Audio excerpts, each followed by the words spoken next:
Jake, you have a very important question to ask you. What's that? It's not the question you think I'm going to ask you either. To be honest, I have no question of yours on my mind. Did you ever go back on Monday and get your green AstroTurf? Yes, we did. Was it dry? No, it wasn't. Why? You didn't go get it. You didn't go get it. You're a liar. You are a liar. You did not go get it. Yes, we did. We went to get it. Yeah, but at least it was on asphalt. It wasn't muddy and dirty. And now it's all wet inside the van, stinking up the van. Oh, it's fine. I thought we was going to be vindicated, Mike Hill. I thought we was going to be vindicated. Anyway, we have a lot to talk about. I've been sick. You've been sick. It's been almost 2 weeks since DNC. I'm actually sick now. But, the people want to hear from us. They want to hear what happened at DNC. Are you ready to get into the nitty gritty of it all, JQ? Sure. You did not get that AstroTurf. You did not take that AstroTurf. I don't. Yes, we did. Ask Degani. He can send you a picture. It's in the bag. I don't believe it. I don't believe it. Anyway, let's drop that intro.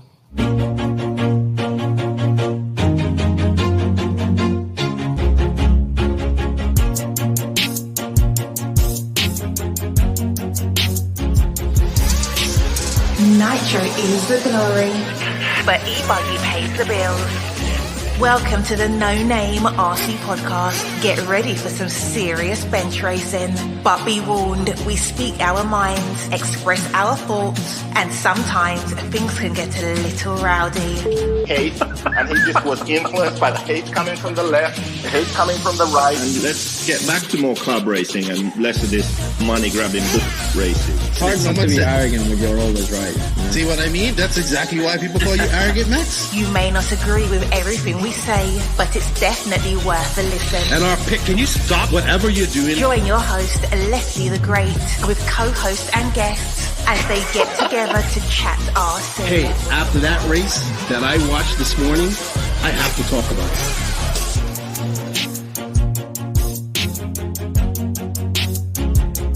Here we go. $100 right here, $100 throw. Oh no! I like this.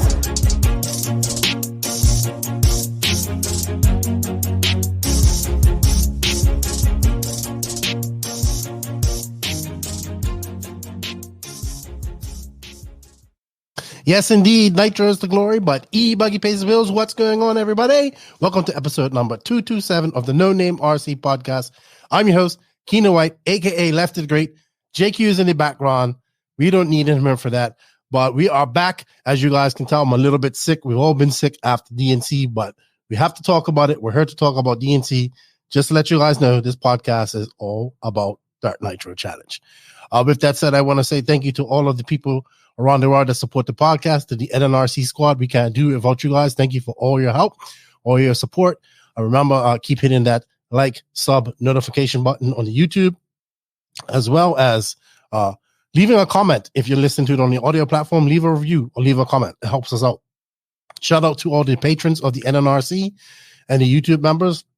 You guys will get early release of this podcast. Also, thank you to the awesome companies that support the NNRC. We have links in the written description for every one of these. There are some coupon codes where you can save some money. There's some affiliate links where we get a little slice of it. Some don't have any at all. But if you do buy anything from them, just say, hey, I heard about you on the NNRC. They are Invisible Speed, High Tech RC, Sampadal USA, Mayako, Beach RC, Techno RC, Clinic RC, Ignite Design RC, Bringing Gas Truck Back, RaceCraft USA, Call RC, WRCE, House of RC, RCGP. Shout out to Runnerfuck Racing, JTP RC, 36 Mood. What's up, Bobby Badier? And of course, our good friend, the Dr. Alexander HagBerg. Remember, everybody, you can find links for all of those in the written description of this podcast. Before I bring JQ on, I just want to have a few shout outs to some people. It's been a week or so since it passed, but happy birthday to my good friend Mike Walker. It was also T-Bear's birthday when we was out at DNC. My friend Miklos Sabalos, his birthday was this past weekend. Max Mort's old man, Henry Mort. His birthday was celebrated this weekend. My good friend David Schwartz. Tom from R1, Adrian Bertine, and Salty Joe all had birthdays this week. Happy birthday to Salty Joe. Of course, he kept it salty. Real quick, upcoming races, MKGP going on as we speak. This is a great 10-scale race inside of a big shopping mall there in Milton Keynes in the UK. Check it out. They have live footage. I will be sharing these on the NNRC Facebook. Coming up, we have the South American Championships down in Argentina at Buenos Aires at Speed Paradise. A lot of my South American friends are getting ready for this race, so it's a big race for them. Looking forward to that. We have PMB coming up March 31st to April 1st. NXC warm-up April 22nd to 23rd. And North Georgia shootout, April 28th to 30th. And, of course, we have the International Buggy Challenge coming up in May as well. Lots of racing coming on. We ain't taking no breaks here. And then there's 10 scale. I didn't even watch any of the Desert Classic. But anyway, let me bring on JQ because this concerns him. Why am I not focusing? There we go. JQ. What's up? Hey, so did you see that your Padawan, Born a Crime, a.k.a. Matty G, went to the Desert Classic and had to get put in the hospital to get his spleen removed? Yeah, typical of illegal aliens. They just want to take advantage of the healthcare opportunities. Yeah, he's all messed up, but he's on the menu. You're an idiot. But yeah, he went to the race and had to get his spleen taken out. But I know that's your way of saying get well, BAC. How do you have to have your spleen taken out? And by the way, you said appendix. No, it was a spleen, he said. I don't know. I thought it was appendix at first too. What causes that? But then I have no idea. Maybe he's confused with what blew up in him. Maybe he's got his appendix. I'm sure he isn't. Oh, I don't know. Anyway, get well soon, BAC. We need you to get back out there doing 10 scale stuff. Hey, so I told you this at... So let me get this straight. So humans have a spleen, but we don't actually need it, or what? I mean, I've heard of people getting their spleen. I don't know. Let me just bring up let's see what he says to me. Hey, so I told you while I'm looking for what he sent me, I told you I heard this at DNC, hey, wait. right? I just Googled it. Wait. Okay. It says here, your doctor may recommend splenectomy if you have one of the following: ruptured spleen, running stock class for way too long. Yeah, I mean, that covers it basically. Well, he did have a ruptured spleen. But he's on the road to recovery, and I just wanted to check. He said it was the spleen, not the appendix. Okay? Yeah. So, there we go. We don't need a spleen, obviously. But he was feeling kind of sick up until then, and then he got it removed. Wait. Yes? Wait. I found some more. How is life after spleen removal? Living without a spleen. If your spleen needs to be removed, other organs, such as the liver, can take over many of the spleen's functions. However, you will not be able to run stock class anymore and have to run modified. He does run modified, though. Well, there you go. Hey, interesting. Interesting that spleen-related injuries are prone to stock racers. I told you this at DNC because I heard it, right? But I heard it from another source. I heard that McBride is retired from racing. Well, okay. I haven't seen anything in a long time, but then again, it's not the world's, so. No, but I heard this at DNC from a reliable source who would know. And then I heard this recently from Australians. So I heard that he has retired from all RC racing whatsoever. Like me. I haven't seen anything I'm still on working Facebook. on my retirement video, so. Yeah, but I mean, like, he is like done with RC. It's funny because didn't the guy Stringer do the same thing? Like he got, mind you, I think McBride was always a lot higher than what Stringer was. But if this is true, if McBride's done, I think it's also a little bit too close. Like he never even really got to his full potential. Well, no, because he refused to move from Australia. Yeah. I mean, there's only so much you can do over there.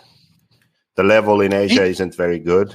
The level in Australia is high, right? But then when they go racing in other countries, you know, Malaysia, Indonesia, Vietnam, Taiwan, you know, whatever races he went to in the past, or Thailand, the level just isn't there.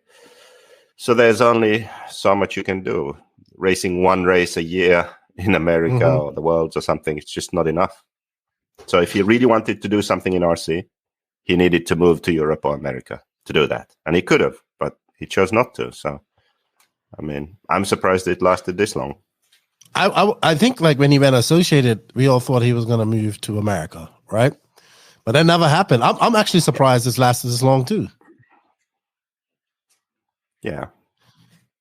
Yeah, that would probably have been the sort of best time to do it. I don't know. It's just weird. It's really weird. But if it's true, it's a shame because he was the best guy coming out of that block ever, I would say. Well, not ever, but out of Australia, I would say. All right. JQ, we should just go right into everything because I want to find out how your DNC went because you was out there earlier than me. Hey, did you see real quick? So you've been sick. I've been sick, but did you catch up on Chris Rock's comedy special and his response to Will Smith? Yeah, I actually watched it last night. Or was it? If it wasn't last night, the night before. Yeah, I thought it was pretty good.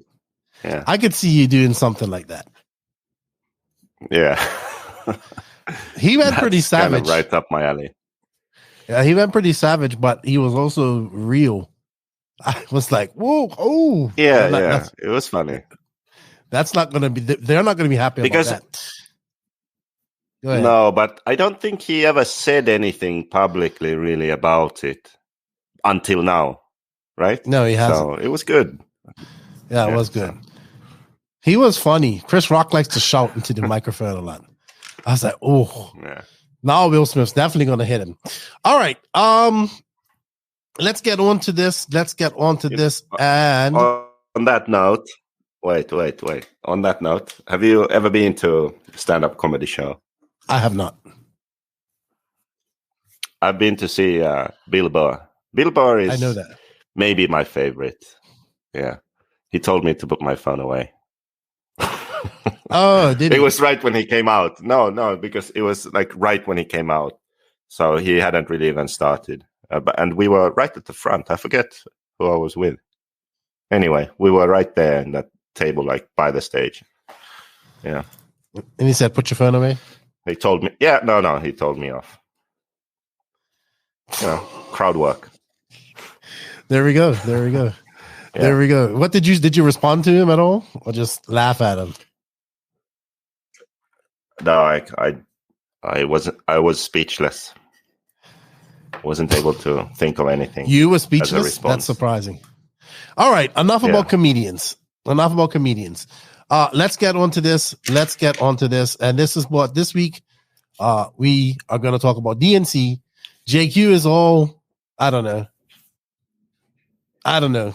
What's up with Invisible Speed? That's what I want to know. Because you know what? We're going to play an Invisible Speed ad right now before you say anything.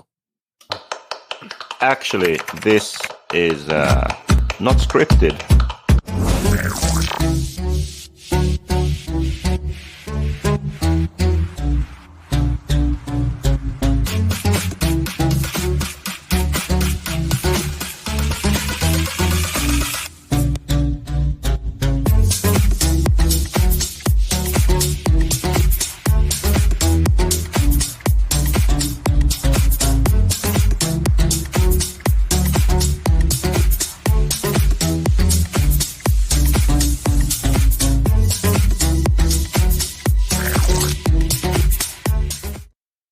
Thank you to Invisible Speed for coming on as a title sponsor for another year. That just to let you guys know, the 20% off and all that stuff isn't included in that.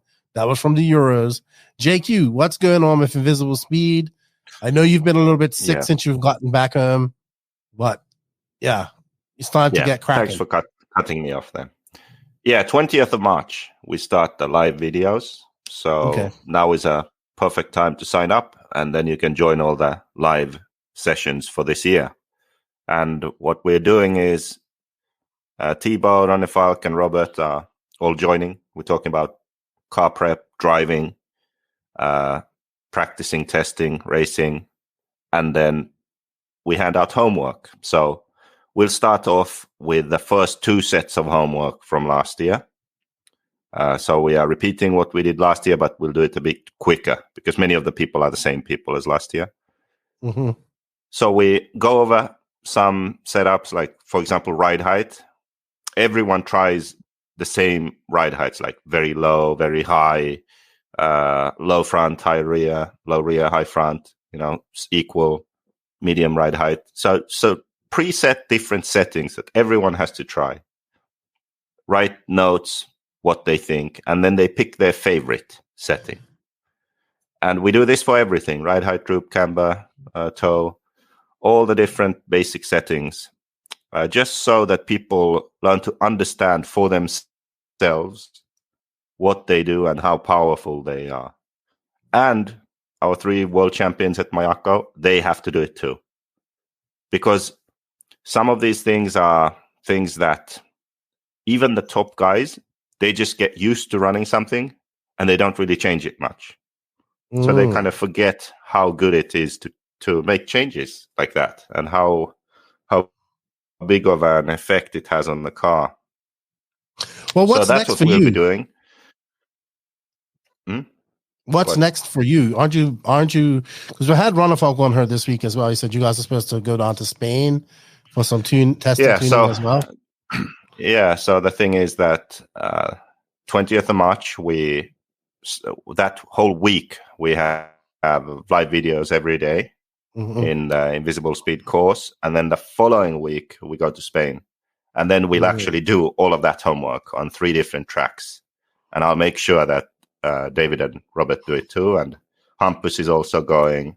I think some other Swedish guys are going, so good group of Mayako guys going. We'll all go through the homework and keep notes, do some videos also, and then probably in May, we will do the second set of live videos and then analyze the results that hopefully as many people as possible have tried it, and we have a lot of feedback, and then we go through that. And then we hand out the next homework. So that's what we'll be doing throughout this year. Last year, it was obvious that that's the best way to learn, that there's the book, there's the course, there's the live videos, but then you get all that information, but then when you do it yourself, then you really learn to appreciate all the different changes and how they work. Okay, so. Interesting. So are you going to IBC in May? Yes. Yeah. Okay. The next race for me will be Philippine Masters. Okay, so you are going. Well, let's say 90% sure. Okay. 90% sure going. And then after that will be IBC, I believe, in May. And then we have some Finnish races. What's after IBC then? I think the electric 8-scale Euros in Germany.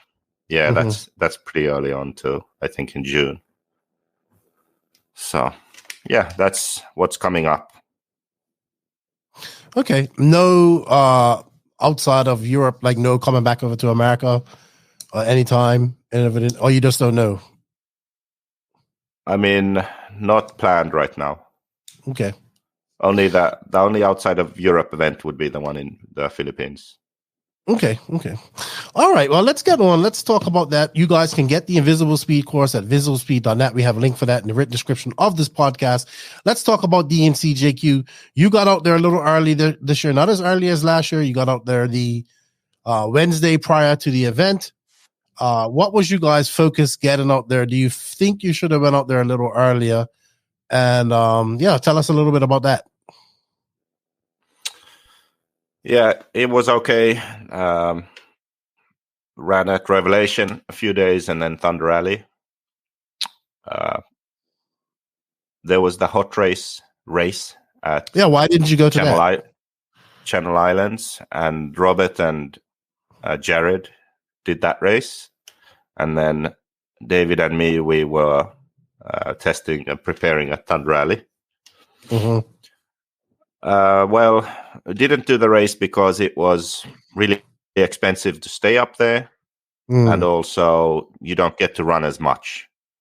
And what we really needed was to just, run a lot, breaking engines, breaking cars, test a few things. And it's better to do that not at a race. Yeah, okay, I get that. Yeah, so I think the preparation was okay. It's also always difficult, of course, going over when you haven't run 8 scale in so long, because of the weather. Mm-hmm. Of course, a longer time would be better, but it's not every time you can go there for a month before. So it was still enough, I would say. That. So after the hot race on Saturday, what did you like? Did everybody get together Sunday and go testing, or how did that work leading up to the race? Yeah, we all went to Thunder Alley on the Sunday, and then Monday also. So you got to see Thibaut drive for the first time in real time. What was your thoughts? Yes, so it's actually interesting because when you look at him drive and then how he needs his car set up, it's not really 1-to-1. I thought that he would be able to drive sort of a similar car to what David drives, but he can't. Also, he drove my car and he couldn't drive that either, which was interesting.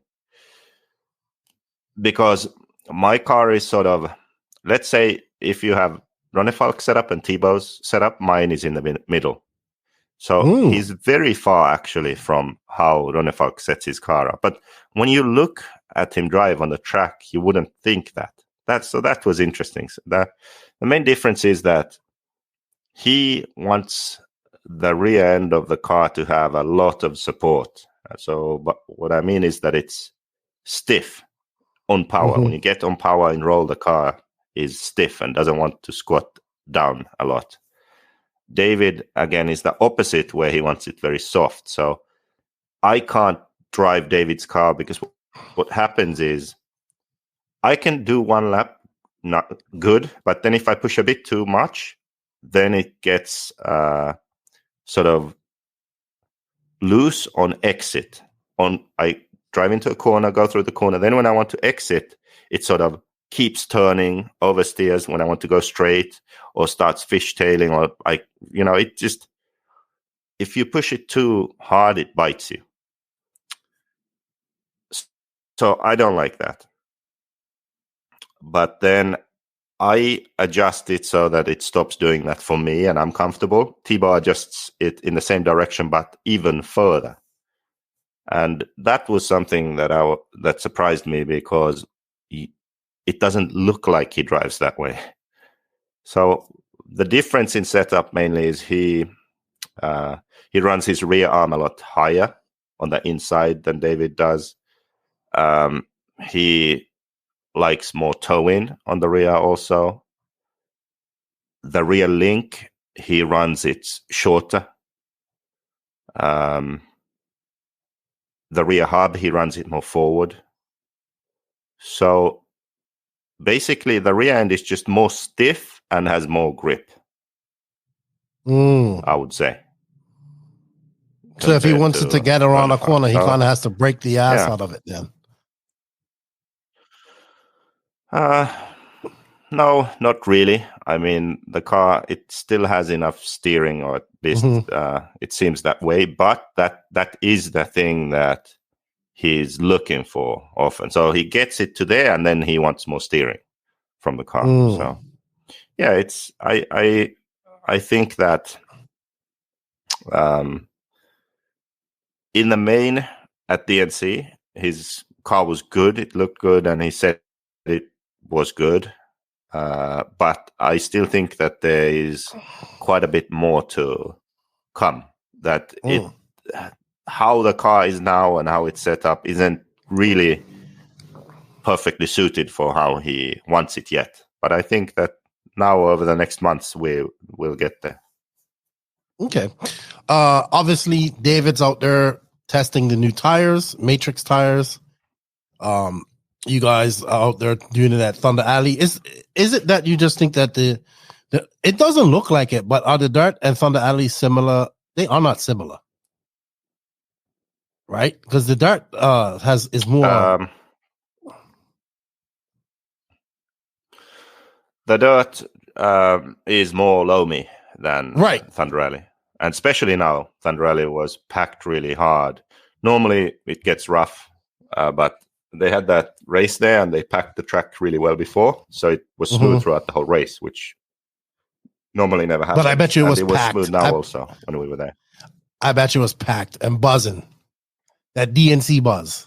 Yeah, there was a good amount of people there. Everybody in there for testing, doing all this type of stuff. And of course, the big thing on everybody's mind is the weather. You know, we're worried about the weather coming in and all that type of stuff. So, yeah, lots of things. Who helped you set up all the tents and all that stuff? There was a lot of people there already on the Tuesday before, so. Yeah, all the Mayako guys. You had a good bit of Mayako guys there too, 25 plus, I think. Not all of them were under the tents. Yeah, it was really good. From 1 year ago, Mayako has grown a lot, not just in America, but globally. So yeah, it was good to see. I know. And we had also, was watching. I mean, go ahead. I would say that we were one of the teams with the most sort of diverse or international crowd. Even from just within America, we had people from all over America, like Alaska to Florida, basically. Yeah, Dennis from Alaska. Yeah, and also then obviously us from Europe and Salty Joe from Bermuda. So yeah, it's a good group of people, I would say. Yeah, it was a lot of fun. Me getting to hang out in the pits again this year because I haven't gotten to do that since last DNC. So I know you complained about it quite a lot. You know, a sea of black. I'm the only one with a red sweatshirt in there. Yeah. Yeah, you should go pit with the S-Works or Kyosho or High Tech like you were supposed to. You were supposed to have the high-tech tents right next to the Mayako tents. It didn't matter because everybody was boarded up anyway, and that sucked. That really sucked. I got there, and I saw you had all those walls up. I'm like, those walls are never coming down. But everybody, I mean, Kyosho even had... that. I know, Kyosho had like plastic wrapped around the stuff. Anyway, all right. Anyway, let's move on. Hey, JQ, have you heard of Whatnot? No. It's an app called Whatnot. But it's like eBay meets TikTok, eBay meets IG. Anyway, they reached out to me and we're going to be doing some collaboration with them. Not that I have anything to sell, but I'll be doing some lives from there. So I'm going live next week. If you're a buyer or seller, you're into this type of stuff, you're an eBay seller and you want to do content as well as sell stuff, come check it out. Whatnot app. I actually know about it from the action figure world. They use it quite a lot. So they reached out to me to collaborate with them. Like they're trying to branch out into the RC world. So like I said, if you're a buyer or seller, come check me out on my Whatnot live next week. I will have dates and links for all of that coming up soon. All right. So like I said, the pits look great. You had all full lights. I saw you went out and spent a lot of money on lights. You haven't bought a new heater though, JQ. You need to get more than one heater in the pits there. You know, Dugani's old 25-year-old heater. Not our responsibility. But so at the last minute, we heard that Joey was going to build the track underneath the roof. What did you think when you first heard that? I thought that why didn't he do it earlier?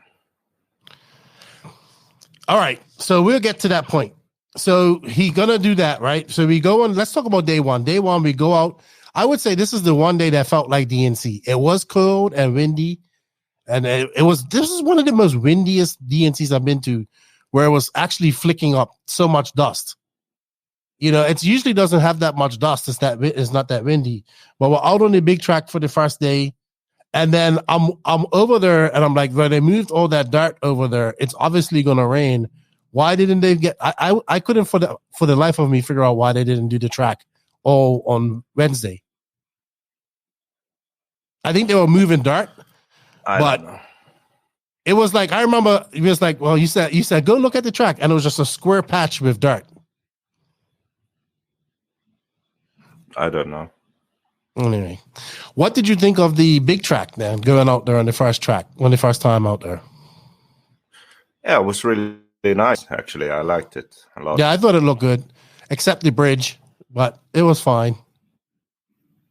Going under or what? I just don't like those bridges going like always just for someone to get hit in the head, man. Yeah. And then I just think that they're dangerous. But I saw a lot of people hit that those pillars for the bridge though, as going through, because it's like on an angle, so it kind of looked hard to do. And he had bricks underneath there. I thought that was pretty cool. I think the track looked great. Like, you know, I thought, wow, too bad. At least we got one day on this, and then we had the hopes of going back out there on Sunday. It was good to see though. Like that was the one day it felt like DNC people were out and about. It was cold and windy, but the people were still about. We was having fun, but we knew like. And then in the back of our mind, I can remember people was like, are we going to do it on the small track or are we going to try and go to the big track?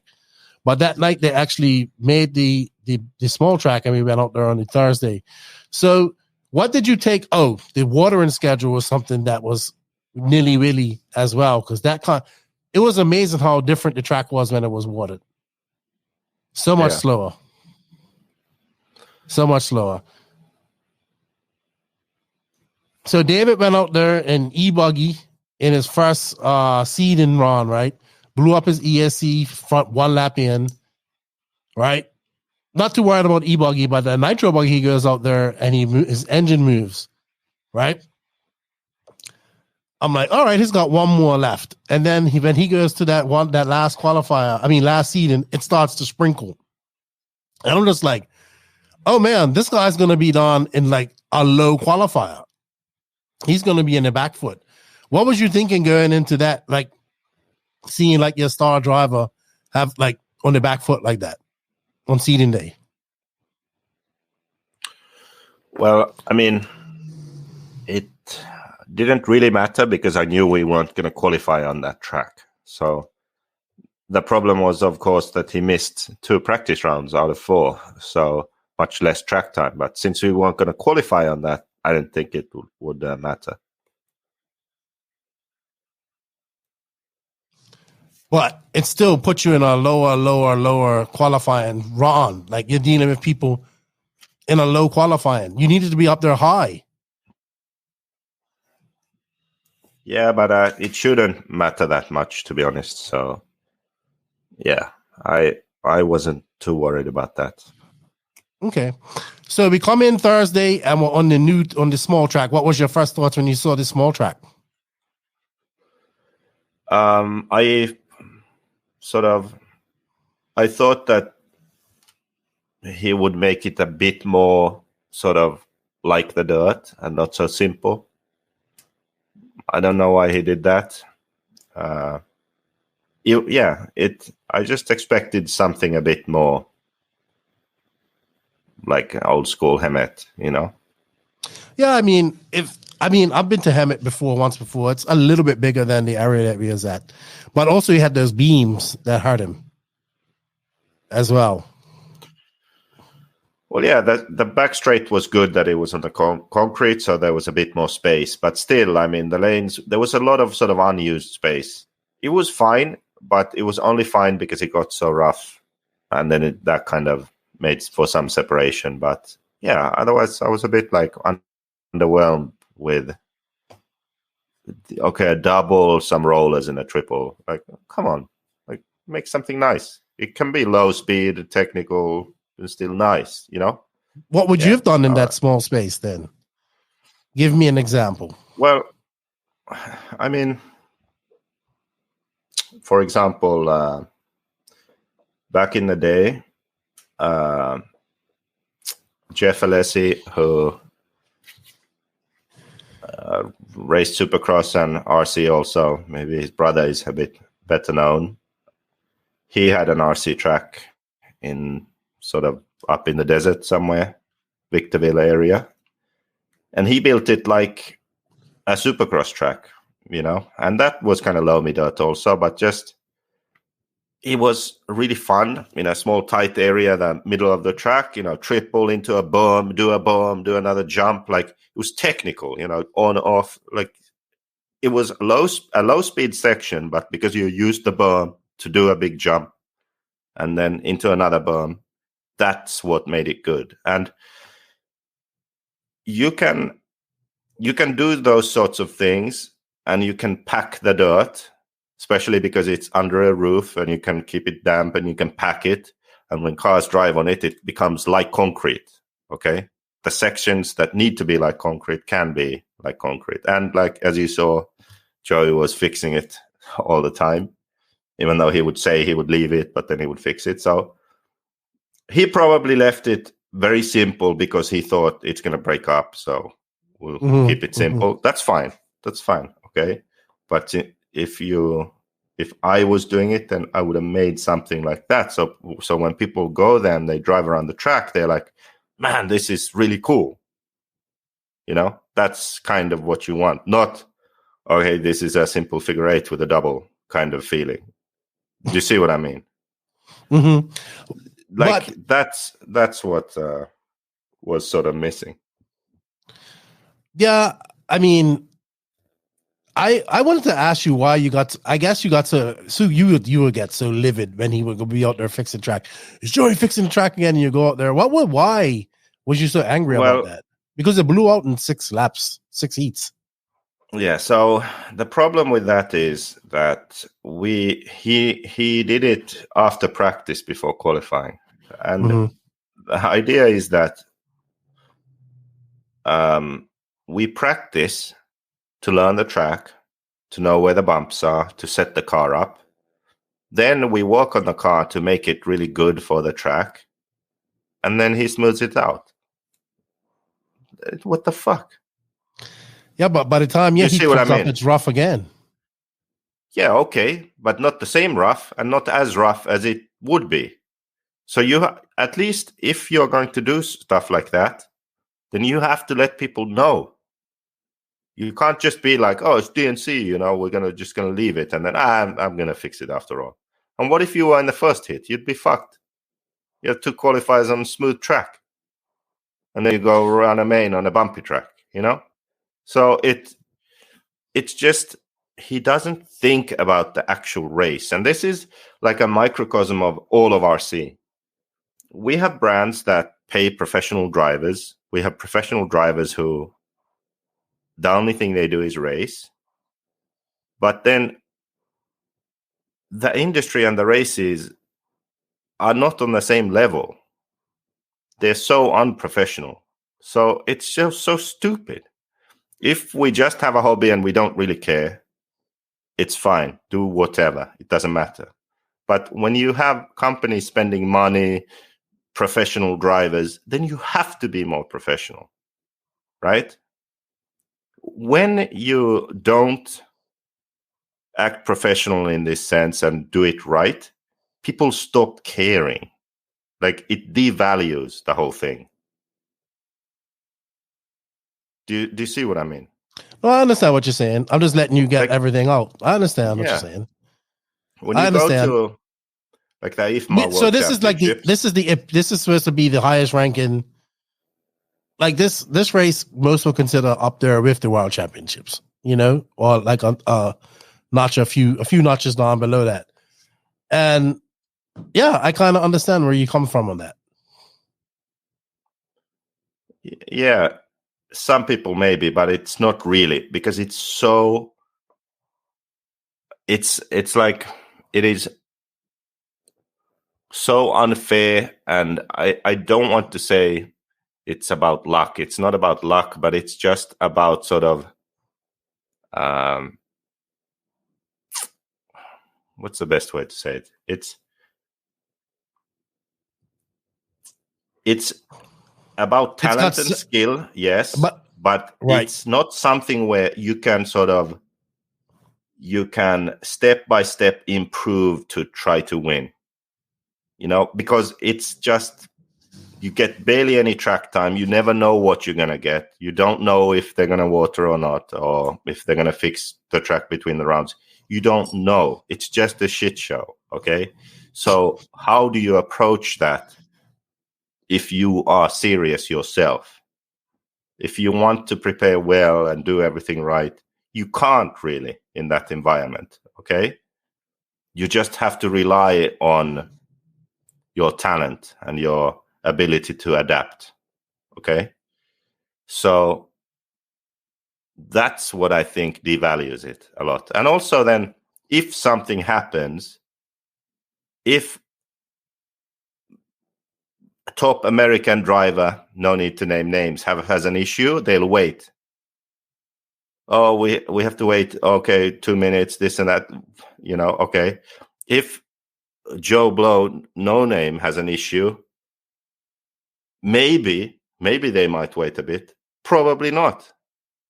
It's like you don't even have rules set and how to do things, It's just, when it's like that, you don't want to take it too seriously. You don't want to care that much, because you know that it's not fair and it could go any direction.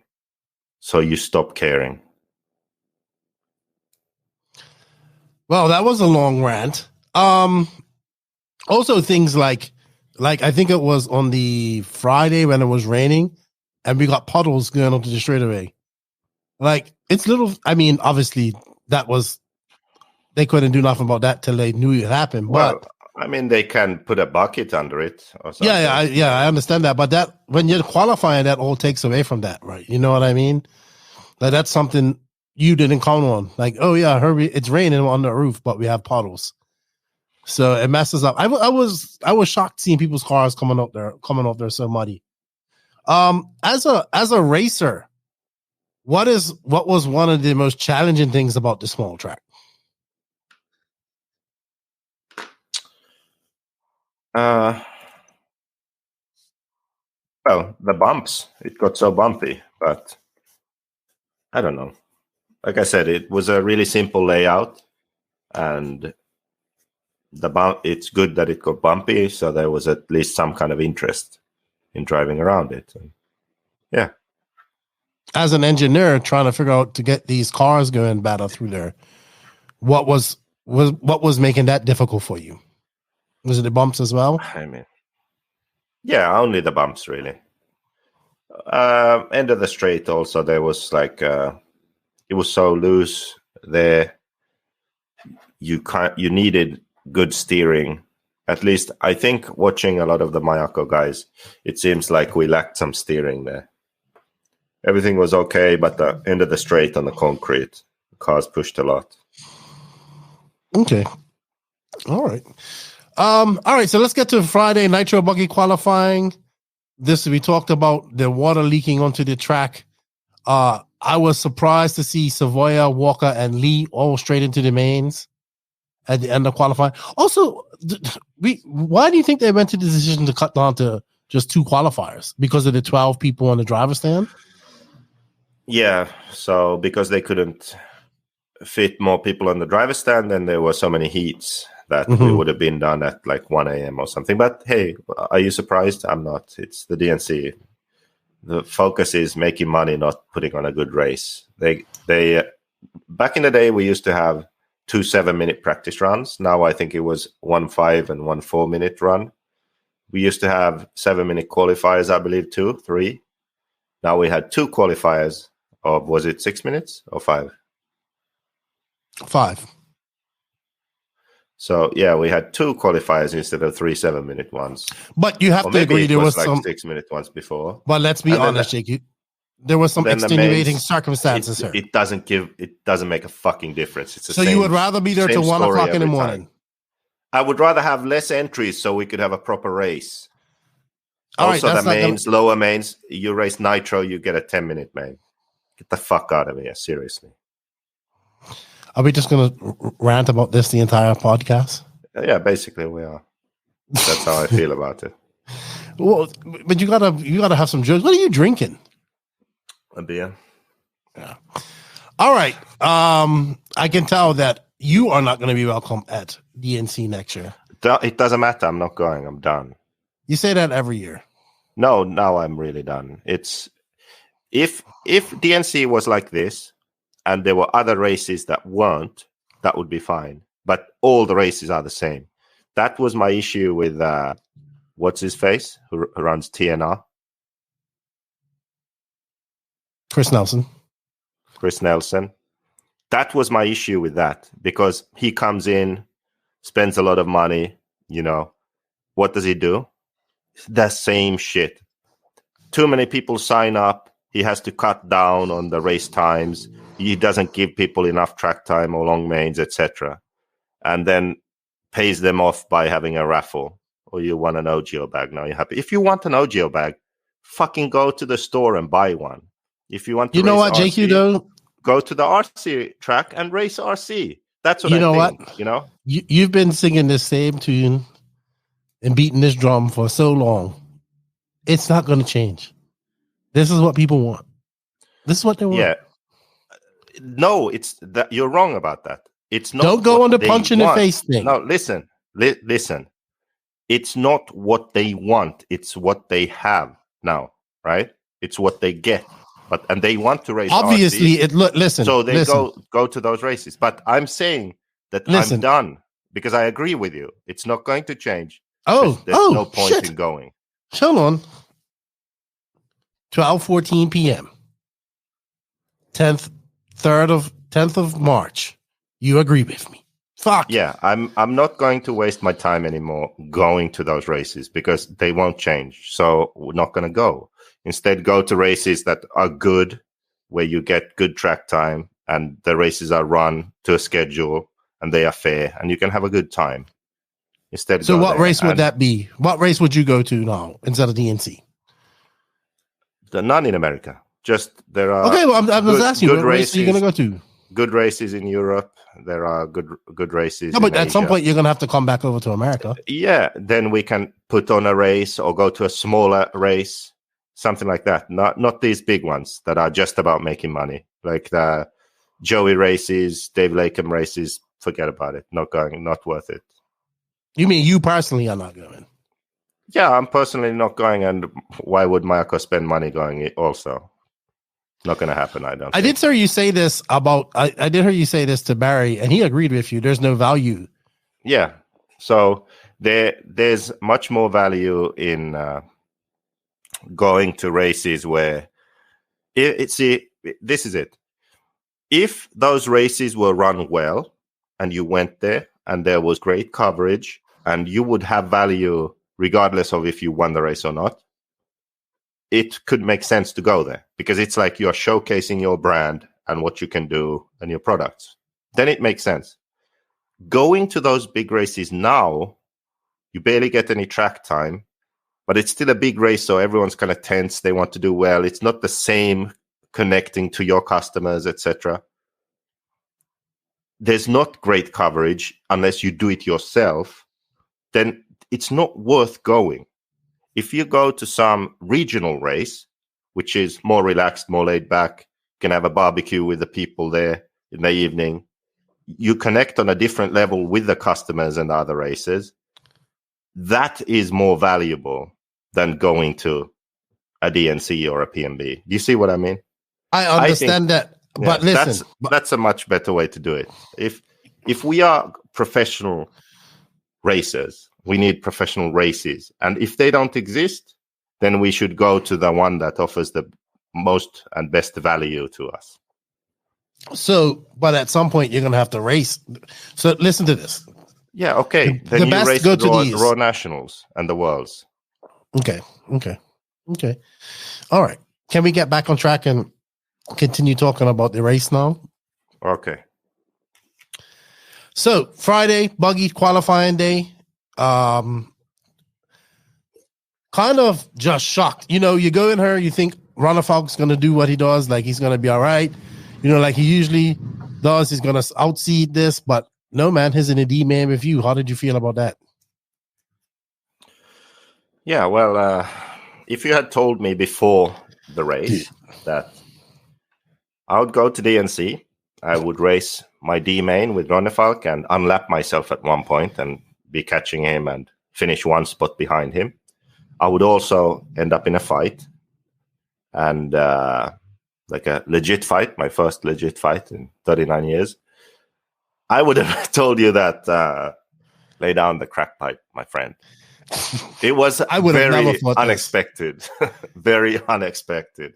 I was like, on both counts. I was like, man, he's in a D-man. I was just like, I just don't expect that. Yeah, I did not expect that at all. What was it when you're looking at him, and what is it when you're looking at him? I mean, I had him on her, and he was talking about the contract of his tires and stuff like that. Barry asked you on the live, when does the chassis company take over? I mean, we're kind of all sitting in the pits, and we know, like, it's the tires, right? It's got to be the tires, right?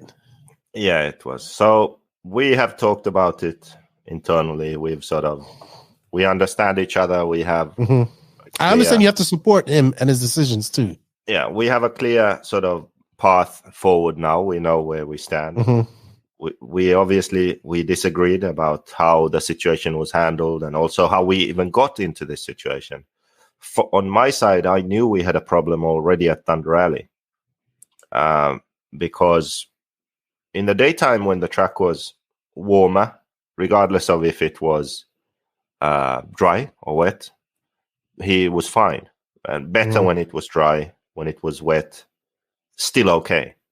But at night when he ran, he was like he was on ice and he forgot his skates, you know, so he was on shoes and ice, not skates.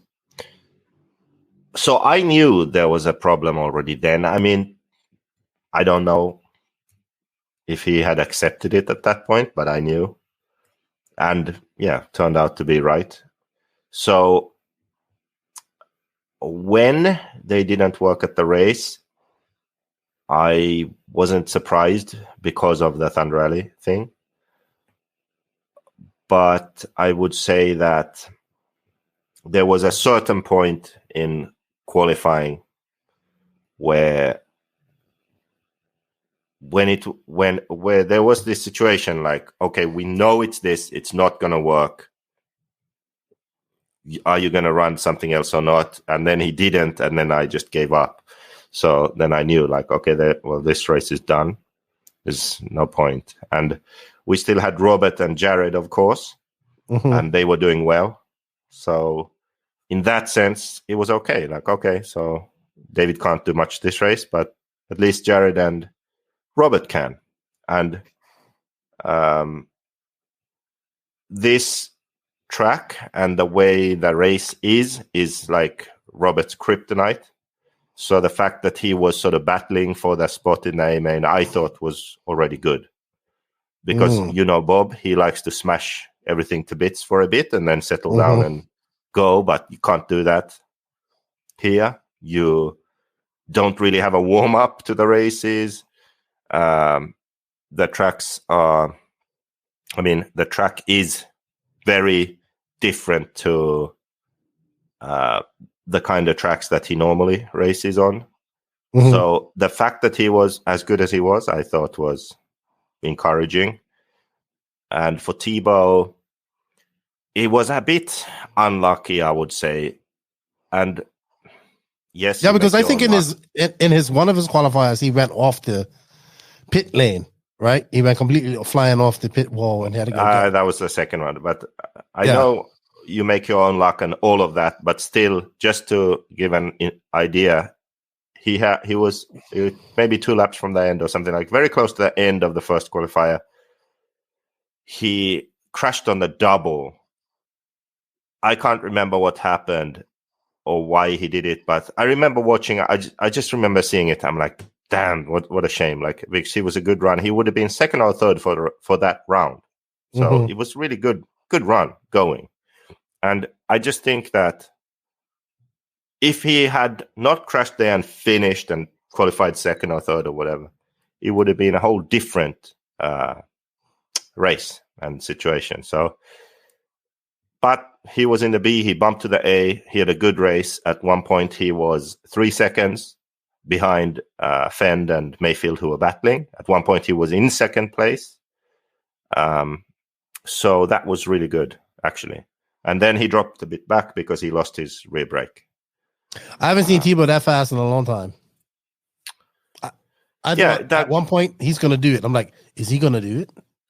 Yes, it was similar to the World's experience, except then at the end, the issue, and he dropped back. But he was kind of nowhere, right? Because he was at the back. But then you watch, and then at some point you're like, actually, he'll be okay. Like, he'll possibly be able to get third.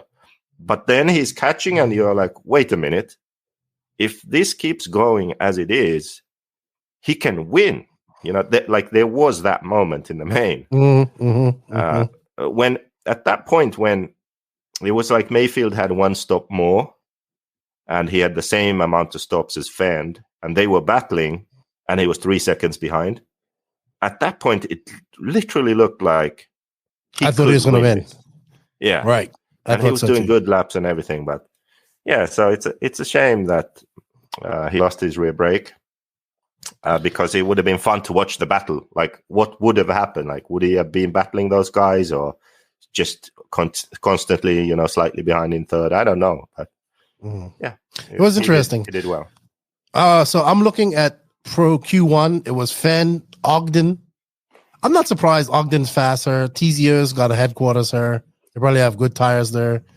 Tasman. Now this is honestly, I picked you and I before the final. We sat there and he said, we both agreed we thought Tasman was going to win. Yeah, I thought so. I don't know why he didn't. And Truck, he looked really good. Yeah, I don't know what happened there. I expected him to be better. Yeah, me too. Rivkin in 4th, Spinrad 5th. You said what? This is Q1 Pro Nitro. Yeah. I was talking about the race. Oh, no. Brandon Rose 7th, Barufalo 8th, Robert Battier 9th, and JCC 10th. Yeah, that's must have been the first qualifier where Tebow ended up finishing in 11th. Yeah.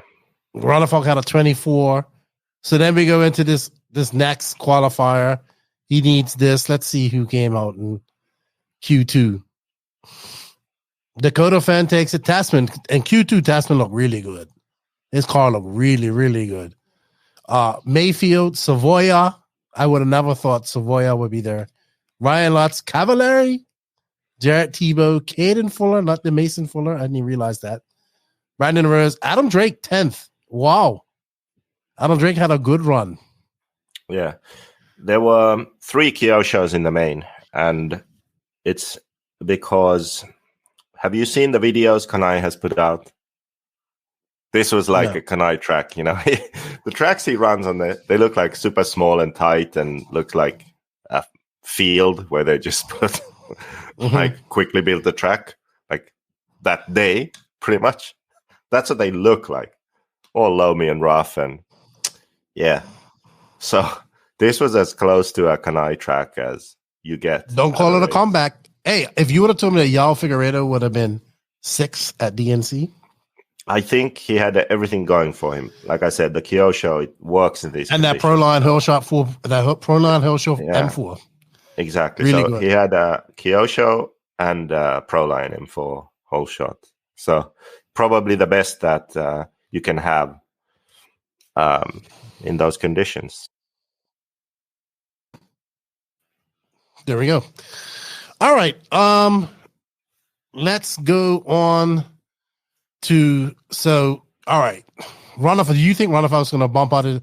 Do we want to talk about the Friday night, or are we going to leave that for after? Leave that after the race. Okay. So Saturday morning, did we talk about so Saturday morning, obviously we come in, we find the tents are slashed. We'll talk about that.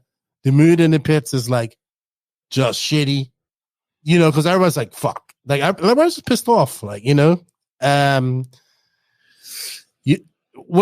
knows who done it. We're old, we will talk about it. Trust me. It's e-buggy and truggy day. I think Tebow was in truck, and it was a great e-buggy main. Actually, Mayako's early win came from Chris Morale, my roommate as well, and his car looked the best with Proline M4s. Proline whole shot M4s. He won e-buggy intermediate for you. You didn't even know. I was like, hey, Chris just won. He did? No, you didn't. I said, JQ, Chris just won that race. He did? Yes. So Mayako did get a win. Yeah. Chris saved the day for you. He won last year too, didn't he? Did he? I can't remember. He won something.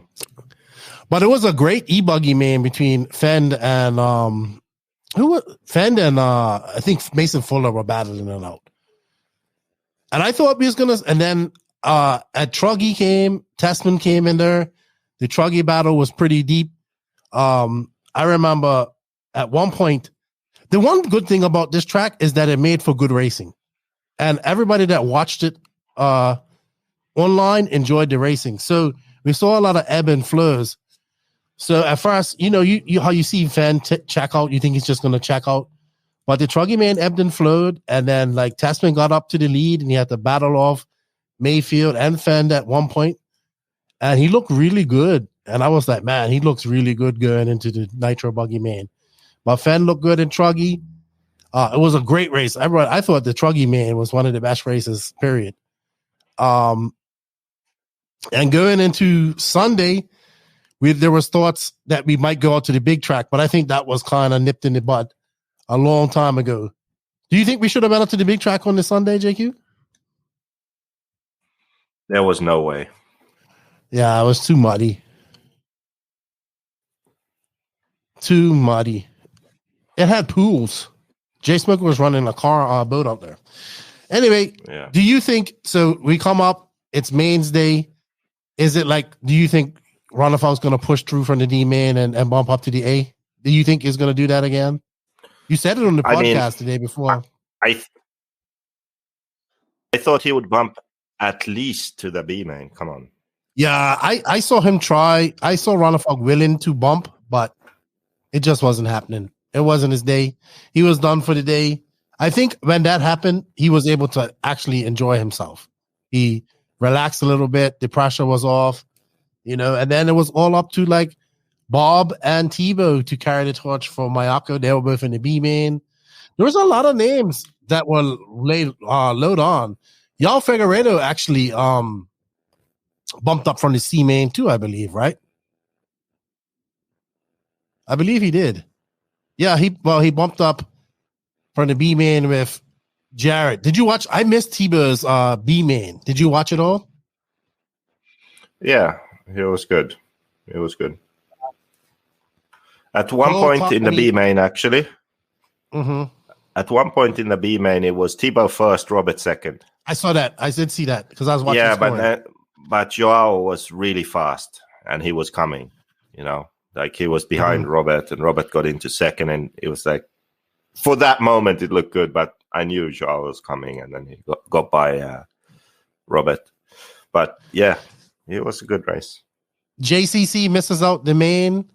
Cole Tollard, Barufalo, Robert, Little Bump, Fuller. That main. That's a lot of guys. JCC. Ooh, I watched him in his second qualifier for Nitro Bug. I thought he was going to blow that engine to pieces. He was freaking right out. Did you see that?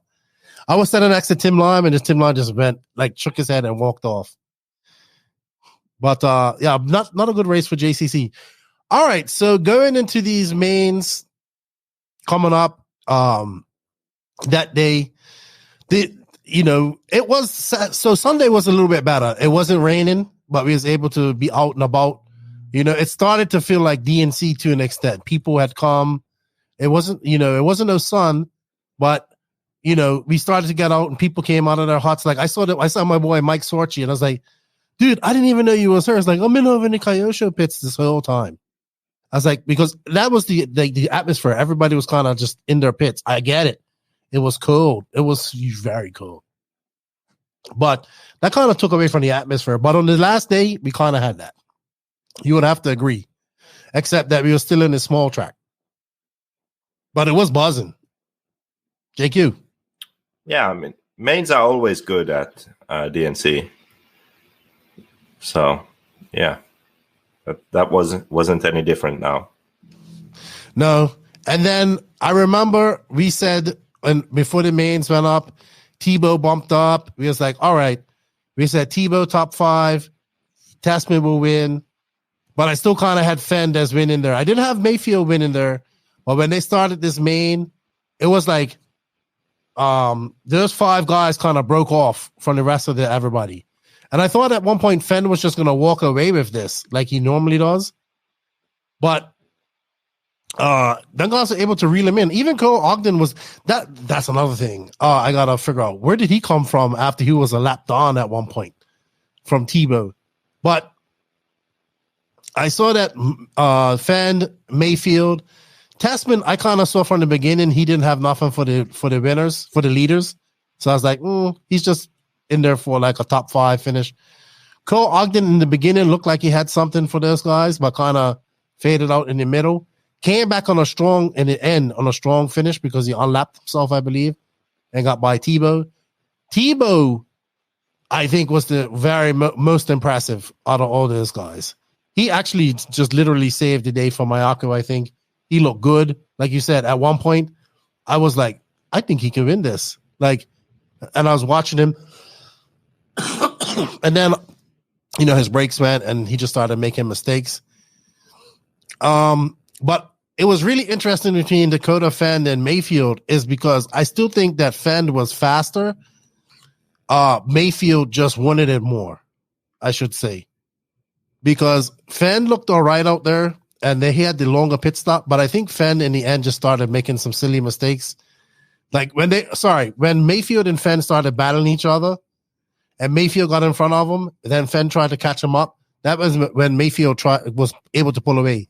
But I have to say, for this small track, it made this racing exciting because we didn't have these ebbs and flows with the big track. So these guys are able to make up laps, unlap themselves, and do all that type of stuff in this time on this small track and challenge these guys. It was kind of hard to follow if you didn't watch it from the beginning because you couldn't hear the announcer. But I thought it was great, man. I thought it was one of the best 45-minute mains I'm seeing. I thought Ryan Mayfield drove his ass off to win that one. What about you? Yeah, I think that Mayfield was Mayfield once again. So it's just funny because they were sort of going the same speed, same pace, but Fend is a bit crazy and Mayfield is under control when doing that. And also Mayfield had one more stop than one or two. More stop, I think one more stop than Fend also. So, and Fend was leading. So it was like, okay, you got this, right? But then that's what I thought. Made mistakes. Yeah, he did. And that's kind of what I said also before the race when we made our predictions. Remember, I said that Fend would fend himself, and he did. But I don't remember what my top 3 was. No, but I think before we went out we both agreed we thought Tasman would win.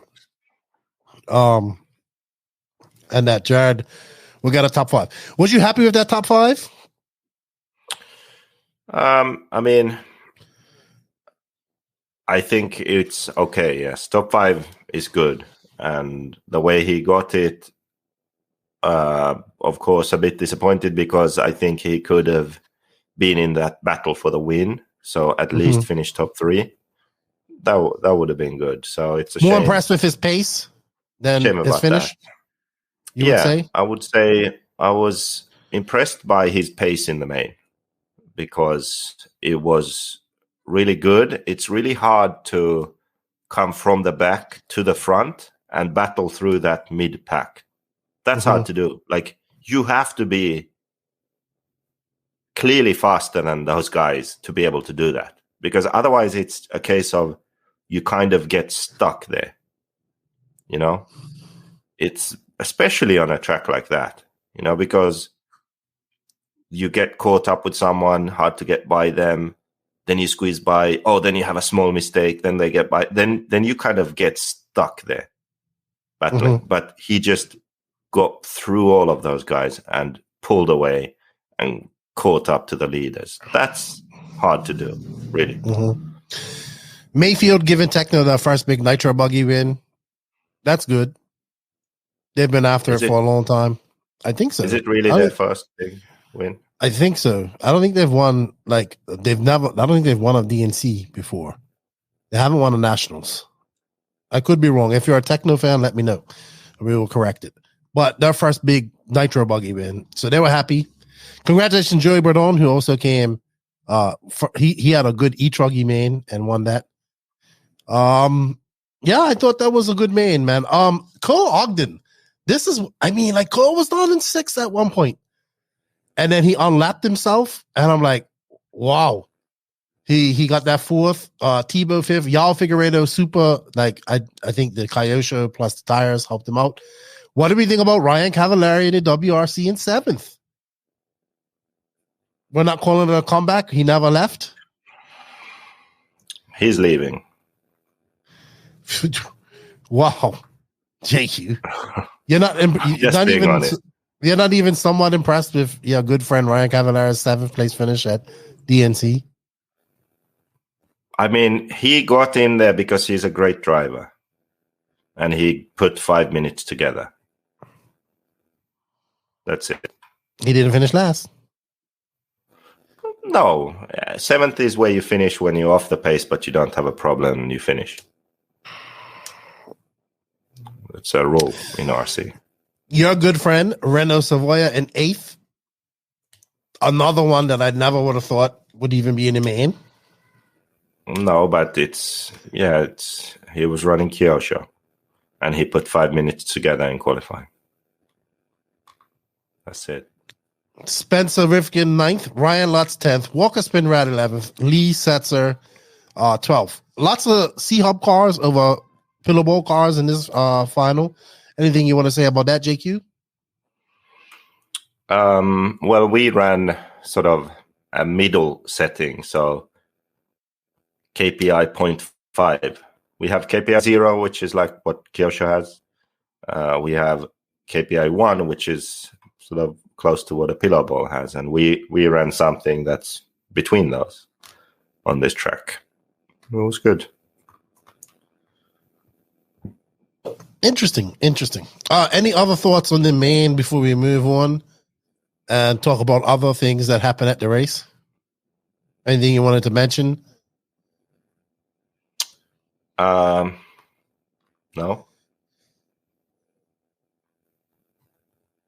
Oh, man. All right. Well, congratulations to Ryan Mayfield, Fenn, and Tasman. It was a good 45-minute main and what an end to the DNC, which was very different from usual, very dramatic. But we raced under our roof. I want to say, I know you complained a lot, JQ, but we have to give them guys credit. At least we raced. I thought racing under the small track was better than sitting around doing nothing, which is what we would have done if we tried to race on the big track. So I say kudos to Joey and those guys who did put the track and decided to do the track and put the work in to make it like that. So thank you for that. I would rather that we did race than we did not race. As for the atmosphere, we can't do nothing about the weather besides move the race. What do you think has to happen, JQ, for this race if we're going to keep get suffering this weather issue. Because this is like, if we didn't have the roof, we would not have raced this weekend. I mean, it's time of year where you broke up really bad, JQ. You broke up really bad. What about now? We didn't hear a word you said. Yeah, there you go. It's like Montpellier, so it's just the time of year when it might rain. So in a span of a decade, maybe you'll get a couple of bad ones. But yeah, mostly it's been okay. Mostly we've been racing, right? Yeah, but I mean, last year it came close, and the year before it came close. Should we move the date? I don't think he will move the date. He can't switch it with Vegas because he just has that date for Vegas. So. Mm-hmm. That's what a lot of people were saying. I don't think that's possible. But I don't know, man. I don't know what's going to happen. You say you're not going back to this race, but I want to go back to this race. I do enjoy it. But it did not. I talked to a lot of the vendors there. They weren't happy because obviously there was, like on a good day, like on a good sunny day, on a Saturday and Sunday at the NC, you got spectators walking around, people coming on to see the race. It's nice. But when it has a rain out like this and it's cold and everybody's, and I'm talking about not the people that are just there for the race, but people that come to just view for the day or two. I'm sure people came down as well, but it just wasn't as prevalent without the sun. So I think we have to think about things like that as well. As a vendor, I mean, even I'm sure like Jared suffered as a vendor because he couldn't put his stuff out to sell a bunch of things, So, and also for the racers, it would have been great to race on the big track. I'm glad we did get racing, but I don't think he's going to change the date, and I don't know what to do to fix it. We can't control the weather. So I don't know what to say. I still enjoyed myself. Like I try to tell people, it was still fun. I enjoyed myself, but it was not the same. And I just don't like when all the tents are all like, closed off and you can't see nobody. Like one of the fun things would be when you're sitting off and people just walk by and you just talk to them and they come over and next thing you got a 30-minute conversation going on. There was none of that this year because we was all just in our own little pits closed off. So that for me, I think that side of it sucks from a social standpoint. You would have to agree with me there.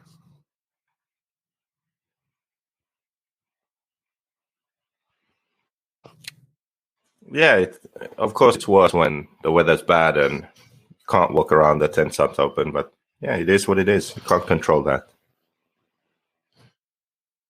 Dude, you're breaking up so bad. What are you doing? Anyway. Nothing. I don't know why. So you're just not going back, but you don't think they should change the date, or you don't think he will change the date? No, I don't think he will. Okay. But at some point, all right, now let's talk about, do we now talk about the other extracurricular activities that happen at DNC, including you? Yeah. Are we done with the race now? Did you have anything else you wanted to add to the race before we move on? Well, only that you can kind of see a change of the guard a bit. It's starting to happen now.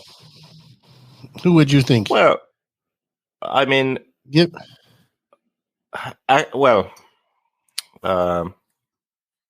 Mayfield is still there, but Fend is still there. Tessman is has been not quite there anymore, but still close, But then other guys like Cavalieri, like I said, he's on the way out. Thibaut had a strong showing, actually.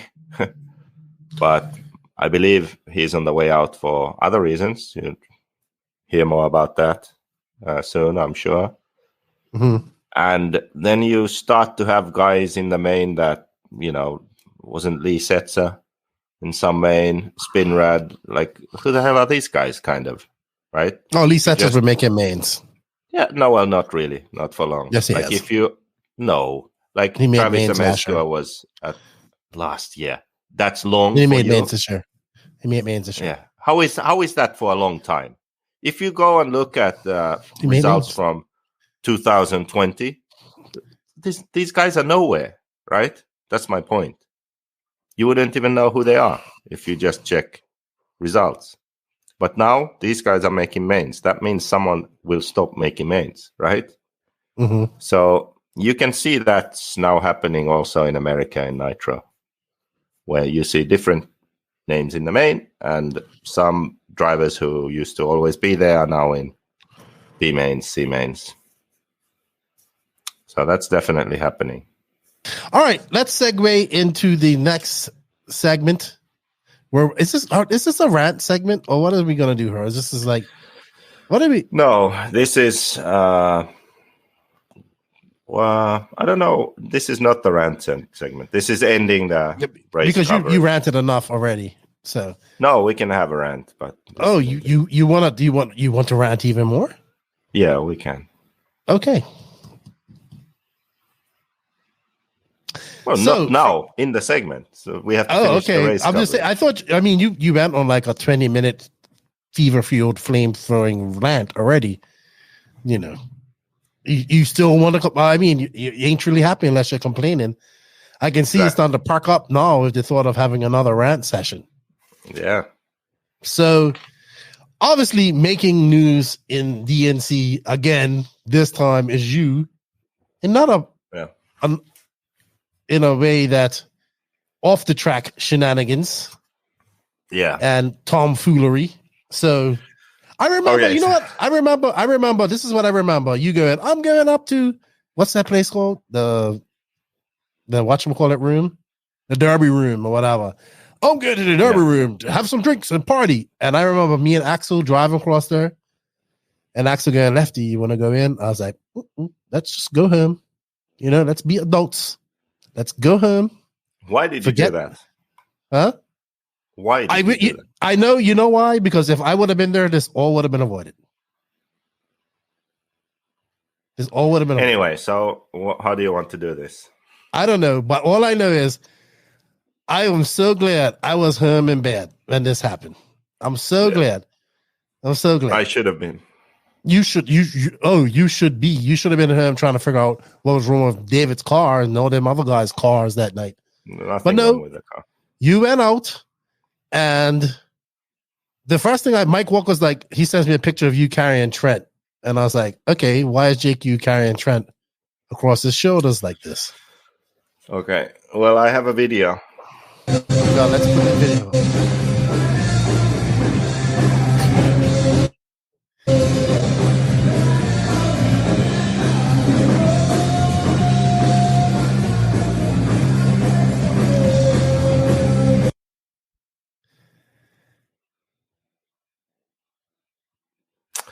Yeah, so RaceCraft organized a live band, and they started playing 90s punk rock music.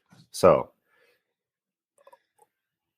I guess I don't know what type of stuff this is. I had never seen anybody carrying somebody around on their shoulders. Well, I don't know. I blame the guy who was walking around in with a tequila bottle and kept giving me tequila shots.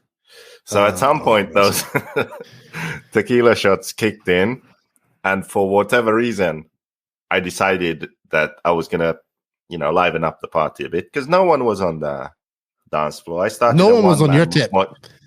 I started a one-man mosh pit with Trent on my shoulders. Yeah. So that's basically it. It was a happy, fun night, right? I'm just saying. Hold on. Let's just back it up a little bit here. Okay. I don't come from where you come from. I'm not into punk rock and all that type of stuff. I don't know anything about this type of stuff. Me carrying another man around on my shoulders does not seem like to be a fun thing to do at a place where you're supposed to be enjoying yourself. Now, I don't know what you punk rockers and all you weirdos I type of guarantee do. that the people there involved in this video that you just saw thought it was funny, and I'm sure it was. But I just don't. Yes. I just don't understand why that would be enjoyment. Oh, is this some finished thing? I don't know. I actually don't know also why I did that. I honestly don't know. Like, I've never done that before, and that was the first time. I don't know. But in the moment, it was funny. And it was not malicious. It was not malicious. I would say that. It was all it was kind of like you having a speaker up against Mayfield's head at the Worlds. Actually, it reminded me of the World's Banquet also. That was actually worse. Like, the speaker there with Rammstein behind Mayfield was actually worse than this, I think. Anyway, so that's what was going on. And then we have the Rampvidis incident. So what you have to know is that Rampvidis used to be a nice kid, okay? And hold on. Let me tell the story. Time out. Let me put a disclaimer in her. Okay. The words and views that come from this guy's mouth do not necessarily reflect the words and views of what I think. So if he says something, don't think I said it. There we go. Okay. Yeah. So over the years when I've been in America, we've had a good relationship. You know, he's driven my car sometimes, and, you know, just because he wanted to try it, or he's pitted for me sometimes. I've helped him also with setup, I remember, in the past. So every time I would go over there in the winter, you know, we would meet. We'd be at OCRC practicing at the same time, you know. So we knew each other. Let's put it that way. We know each other. I know that Ryan Dungey was his favorite motocross rider back in the day, and I made this JQ chassis with a number 5 Ryan Dungey anodized on it, laser engraved on it for him back in the day. So it's not like we have never spoken and this happened. No. So last year, there were negotiations regarding him signing with Mayako. It didn't happen. He signed with HB. At that time, there was some friction there already, but that was just in the moment. Like, for me, I didn't have any issue. I didn't know there was any issue. Everything's fine. So every year I go there, everything's good. We, like I explained, know each other. So you just saw that video of what was going on?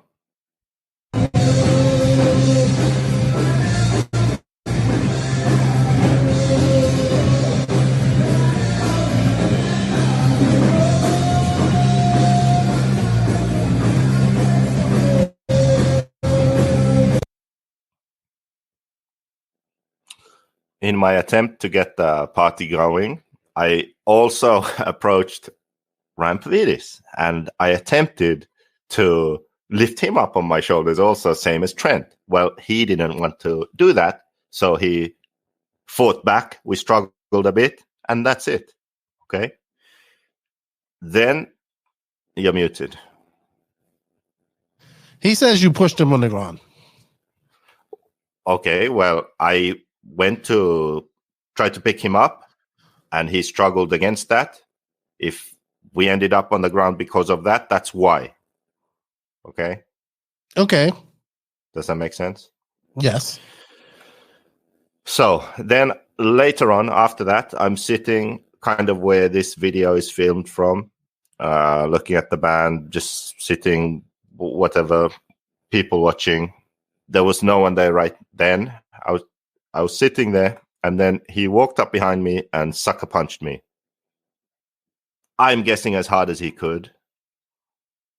My glasses broke, lenses flew out, everything. People got them for me, popped the lens back, and but the glasses were broken on the other side, so that was that. I just looked back, and I was like, what the fuck? Like, honestly, I had no idea what or happened? why. Or yeah, I'm like, why would you do that? So I wasn't even angry because I was so surprised. Like, I was just wondering why you would do that. So I think I never even got up. It's like, what up? And then people came and got him, and he got thrown out, I think. So that incident is what Sparked it all? everything. That's the catalyst of everything. I know. Night. So yeah, I would just let's put it like this. I don't know what Ryan's issue is right now. I don't. You know, he was a really nice kid. Last few years, something has changed. You know, I don't know if it was his teenage years or his parents' divorce or whatever it is, but he has some kind of issues right now. And I say that because he has this sort of chip on his shoulder the size of Texas right now. And he has issues with people on the track and apparently now also off the track. And that is what happened. Like, I had no ill intent. There was nothing malicious that happened. You saw the video. It was all good fun.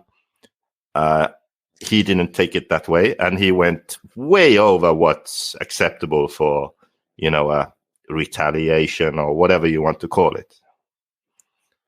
And on track also, you can ask anyone that races with him. They have had issues with him. So this is what started everything. And I don't really know what else to say about that situation. Well, there were other things that happened, but we're not. I think we're kind of keeping that under wraps that happened after this. Well, I mean, all the things that happened after this, I would say that there were no winners. There were only losers. Yeah. And it's not the... I mean, everything has been sort of settled behind the scenes. Everything's okay. Everyone seems to be sort of okay with where we are now. Mm-hmm. But yeah, at least there's no point in really going into details there because rehashing it all up. Be a he said, she said situation, and they aren't here to defend themselves. But I agree, at least this Pavidis incident is something that everyone, a lot of people were there, a lot of people saw it happened, and it's sort of common knowledge. So at least, well, I think that's fine. So my comments on this are going to be, again, your ass should have been at home in bed, like I was. I know something had happened because Mike had told me, and then I went to sleep. But then I woke up in the morning and I see a post from Runafolk with the tents being cut, and I was just like, oh. You know, so you instantly, like, I'm trying to get to the track as fast as possible. You think something's happened. I actually went looking for Ryan that day as soon as I got there. I think because I was like, hey, I want to talk to him and find out what happened. Because, you know, at that time I thought that he had cut the tents, but it wasn't him who had cut the tents. Yeah, it's actually that was a bit surprising and really dumb because the person who did it actually lost a lot of money because of that. So it didn't really make any sense at all. Yeah, but I thought that the tent slashing was like, and then it was right above Runafolk too. So it felt like something else was there. And I'm like, JQ's right behind him. Why didn't you cut there?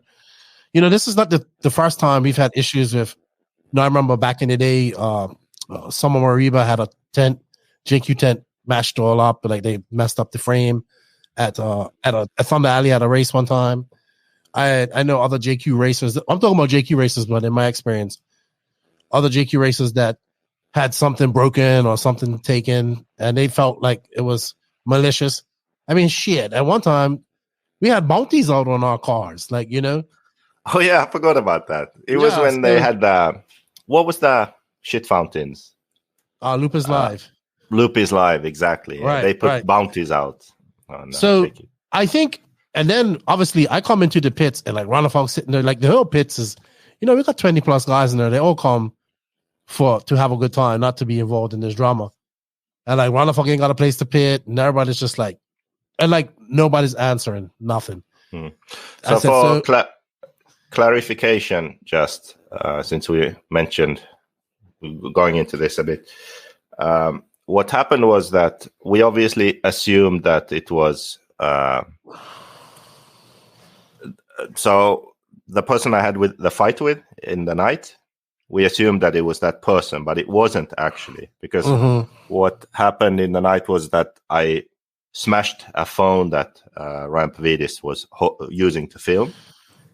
Obviously, if you're filming, it's a normal assumption to think that you are using your own phone to film, but he wasn't, so it was someone else's phone. So I smashed that out of his hand, but it wasn't his. So I told the person, okay, I'm sorry, we'll figure it out tomorrow. I'll pay for a new phone. But then they go ahead and slash the tents, which means, well, obviously I'm not going to get your phone since you just slashed our tents. That's why I'm saying he lost a lot of money, because he lost that phone. But I think so I was like, so did anybody tell Joey? And his response, I think, is what kind of just, I was just like, wow. He must have said, oh, I'm sorry about it. I don't know exactly what he said, but he said to Ronaldo something like, well, Jake, you put stickers on my stuff in 2018 and I still can't get some of those off. And I was just like, okay, to be fair, you did put stickers everywhere. We did put stickers everywhere that year. You did get kicked out for that, right? You did your penalty. But slashing a tent compared to putting a stick on something's like, well, I don't know. I would, okay, that's one way to look at it. But I think another way to look at it also is that Rampvidis walked up behind me and hit me as hard as he could, okay, in the head. Okay, I mean, I'm okay with it. Yeah, my glasses broke. I need to get. Yeah, but you shouldn't have been trying to pick him up. No, but listen. You saw the video. Punk rock music playing. I agree with you. I agree with you. Starting a party, picking someone up. That's one thing, okay? Yes, I agree. Hitting someone as hard as you can from behind in the head is another. So I agree. My point is, if that happens at an RC event and you do nothing, but you, before the race, make a post and you say, it's basically like, we have a zero bullshit tolerance here. If you complain, but that's for the referees. If you complain about referee decisions and this and that, we have the right to refuse service. We can kick you out if you cause problems. We can call the police. If you literally said that, they even mentioned the police, right? So if that's going into the event, if that's your attitude that we are very serious about this and you can't complain and you have to follow the rules and all of that, and yet getting punched in the head is okay and nothing gets done about that, I think that's a bit off. Yes, okay, the tents were slashed in the pits, but physical violence happening, okay, at that race, and it happened. It wasn't at the race, it was at the derby room. Listen, yes, but because of that, other physical violence then happened at the race in the pits. And nothing is done. Like, not even, okay, let's get all the parties involved and have a meeting. Okay, or everyone's here.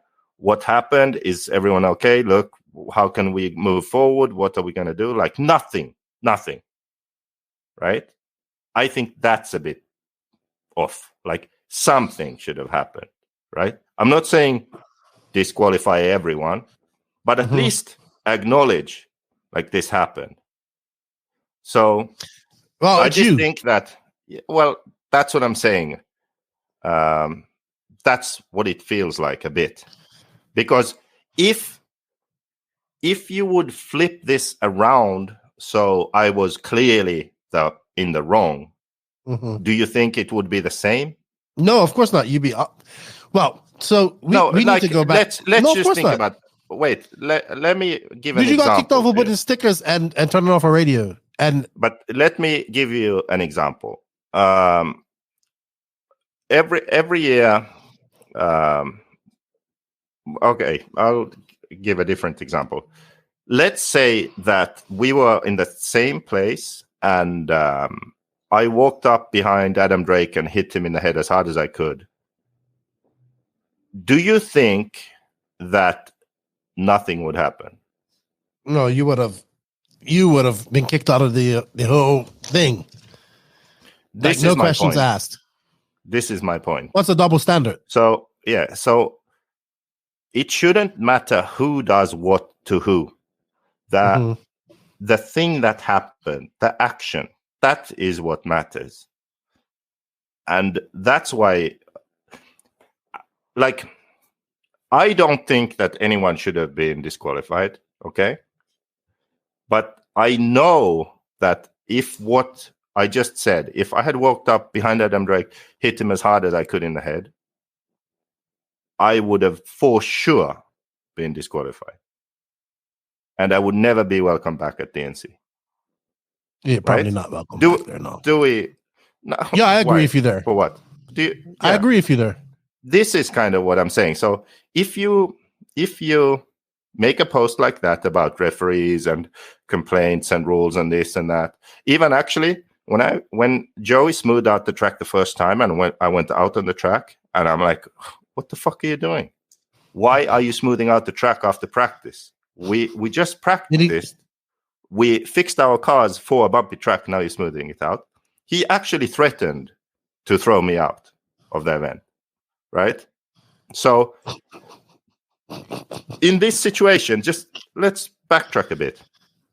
There's actual physical violence that happened. Yeah, but it wasn't at the area. Listen, it wasn't at the track. There's actually physical violence that then snowballs into physical violence at the fucking track, and nothing, no questions asked, nothing, no meeting, nothing.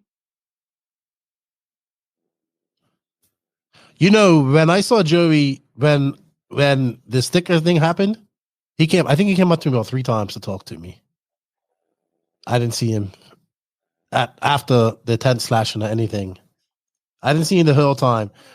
Look, let's be honest, it's you, so no one gives a fuck. That's what it comes down to. Like, if you want the blunt answer, people will say that you deserved it. It's JQ is probably mouthing off. In this choice, in this chance, in this situation, yes, you shouldn't have been trying to pick him up and all that type of stuff. Was his reaction overreaction? Of course. But it's you, man. And that's why you should have went your ass home and went sleep, because you wouldn't have had none of this. You would have been up, you would have been home, you wouldn't have tents slashed, you would have none of this stuff. You'd have been home, you'd have been sleep, and you'd have been like, Lefty, you was right. It wasn't like Brazil when I went out to 5 o'clock in the morning and it ended up being all good. That's what you should have done. I should have gone. But this brings up a lot of things, though, because we've had now. So this is like, all right. So last year we had them guys. I'm not gonna say who, but we had people dumping trash and shit all over Barufala's pit table because he took out Cole or Mayfield. The year before we had the Mayfield threatening to throat punch him. The year before we had Cole and those guys against Joao Figueiredo and his dad, and then you. It seems to be some Euro aggression going on. I mean, this year it's you, but it's you. But I think the lack of response from Joey is what aggravates me more than anything. That I'm just like, well, it doesn't matter. Because I remember when it happened to you, and them HB guys, Ben Stellar was running HB at that time, and they found out that you turned his radio off. All them guys were like, oh, he needs to be disqualified, he needs to be kicked out, and like, he told me, like, oh, all them HB guys are pissed off and all that stuff. Like, nobody went up to him and said, oh, yeah, you should kick these guys out. Nobody said nothing that I know of, Nobody said anything. Nobody came up and said anything to anybody. It's a shame that this type of stuff happens, but this is also another leading factor, and this would be alcohol. So when you get alcohol, and I told you a long time ago, and you kept saying, no, I don't think so. I told you as soon as Rana Fox time with Mayako, the HB Mayako rivalry was born, and it's been born. I know Cole feels that Ronaldo kind of bumped him at the Worlds. I think early on in the race in the final. I've heard him say that before. I've heard people say that before. Not Cole himself, but I've heard people say that. So there's a rivalry there, and it's just been heating up. Of course, then last year we had the rivalry with them guys accusing the Mayako of having all HB parts and all that stuff. So there's definitely a rivalry going on. It just heated up and went off track and stayed on track. And then it stayed on track later on because then Ronaldo got involved in it. So the HB guys are trying to claim that Ronaldo hit him from behind on the driver's stand as well. Who? I don't know. When he walked off the stand and flicked his hat off him. Oh, Pavidis. Like, well, he hit Ryan too. I was like, come on. You guys are really reaching. Oh, but, I didn't see that. I mean, but JQ, in the end, I mean, this is what we wanted, right? We wanted rivalry in RC. I mean, this is a little bit extreme. Yeah, but there's no one to report on it.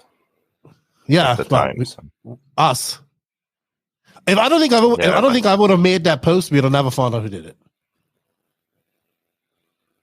Maybe. If I'd have never made that post, we'd have never found out who did it.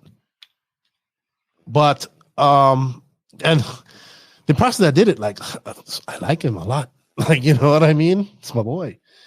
But I hope that we can move forward. I hope we don't have people's property getting damaged at other races that people have paid for.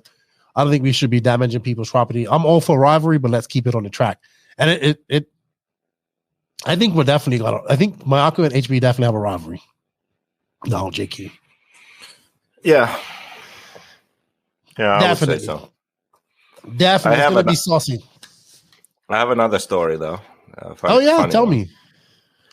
So, you know, Frankie Contreras? Is it Frankie Contreras Jr.? Junior. Yep. Yeah. He made the main last year with TLR. And now he's running Mugen.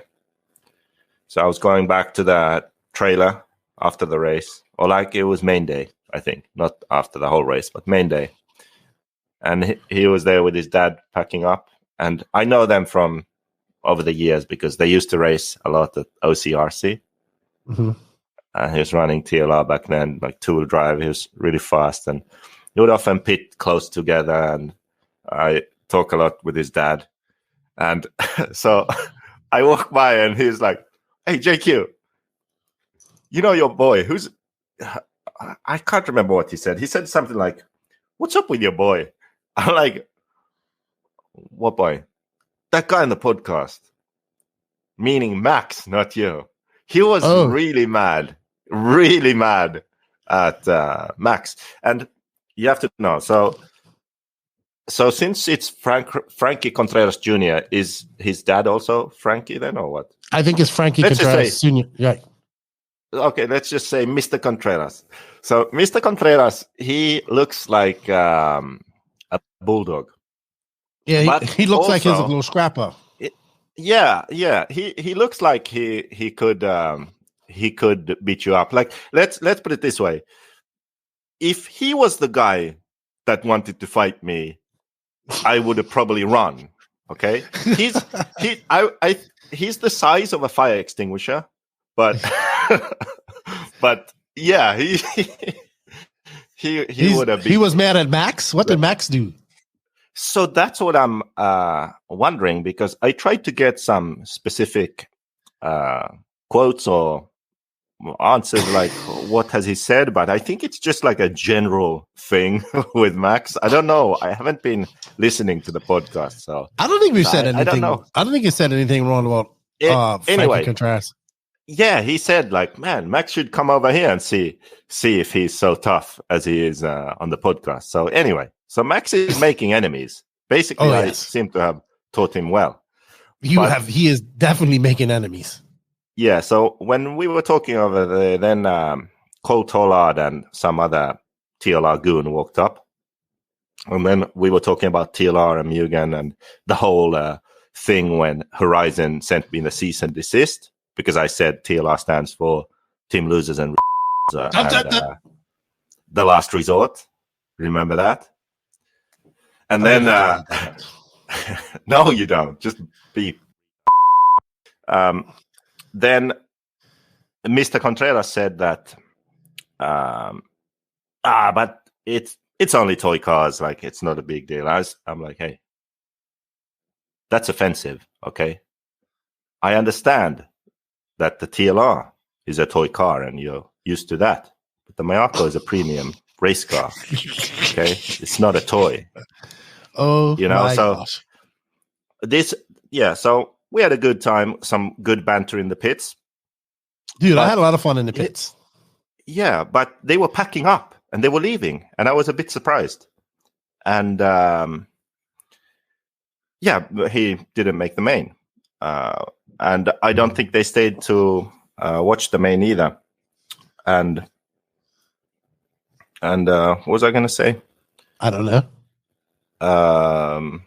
Weren't they pitting over at Mark's place? Yeah, they were close to that. They had a trailer. God. Did you go in his trailer? No. Mark's trailer? Oh, it is.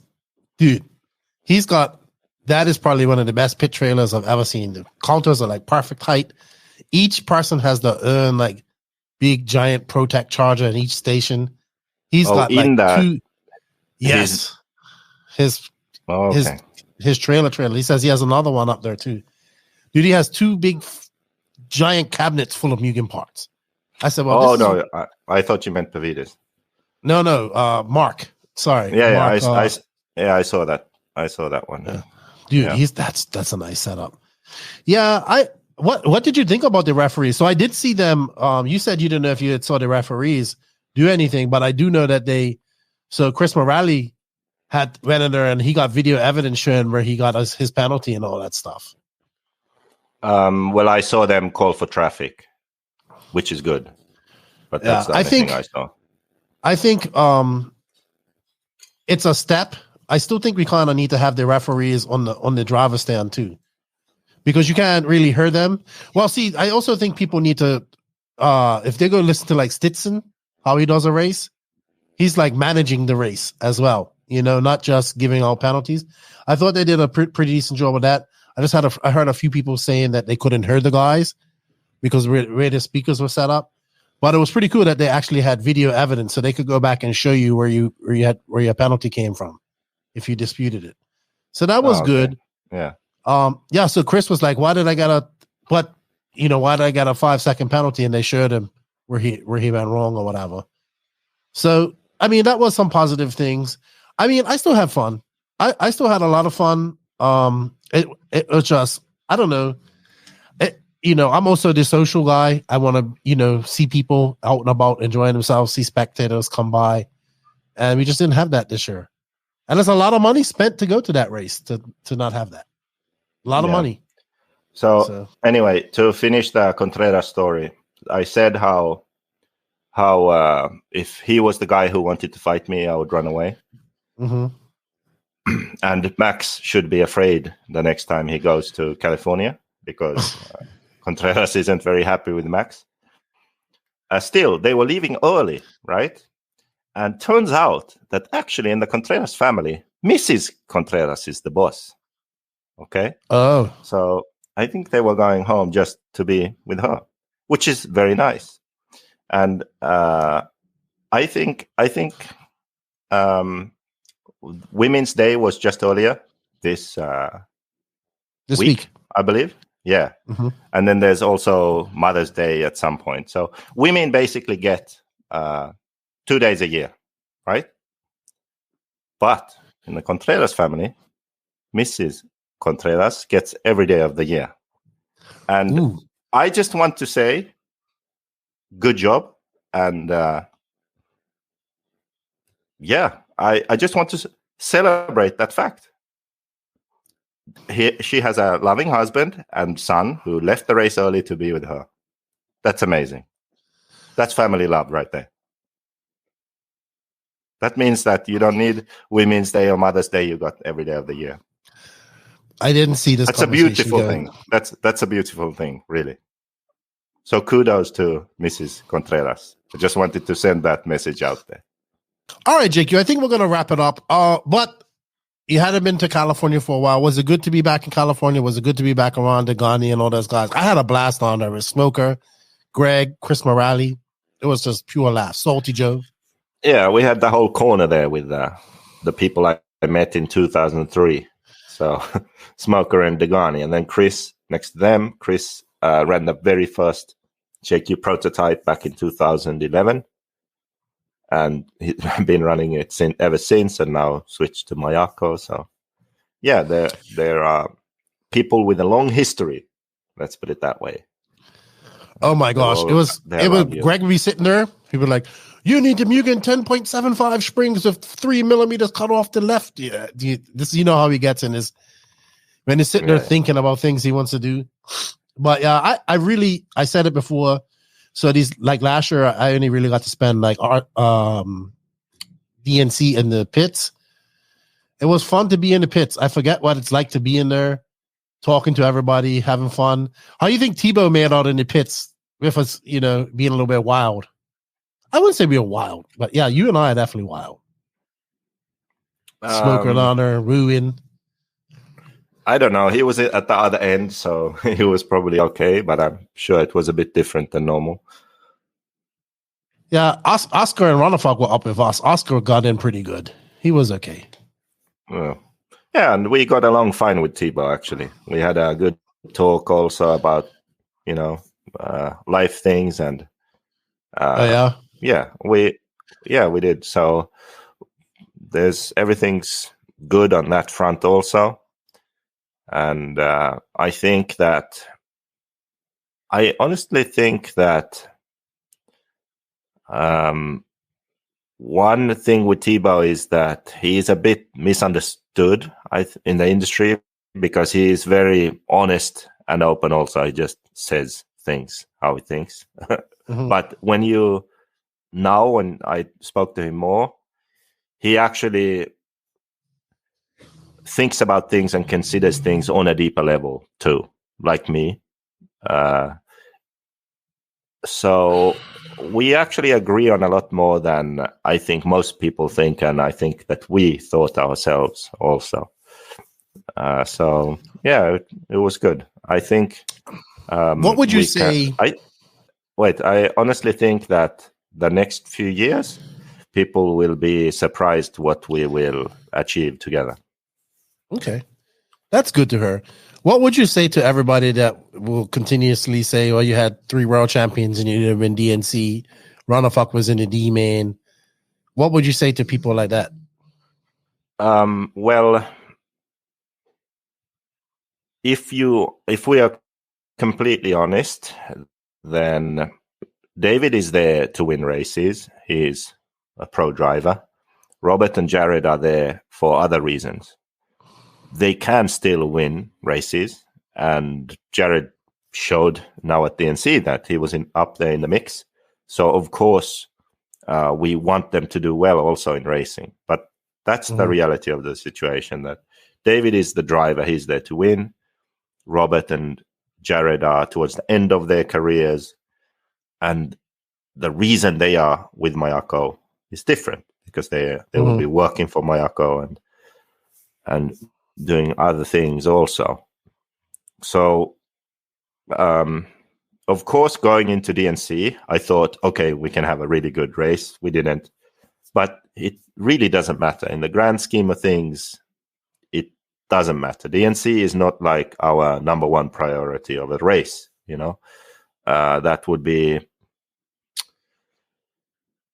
the Raw Nationals, European Championships, World Championships. Those are the races we focus on and work towards. So I don't know. It shouldn't really matter whatever the result at DNC is, in my opinion. Of course, we want to win, but it's not like it's the hill to die on in that sense. Like, oh my God, we didn't do well. That's the end of the world. It really is. How do you think Ronafog bounces back from something like this?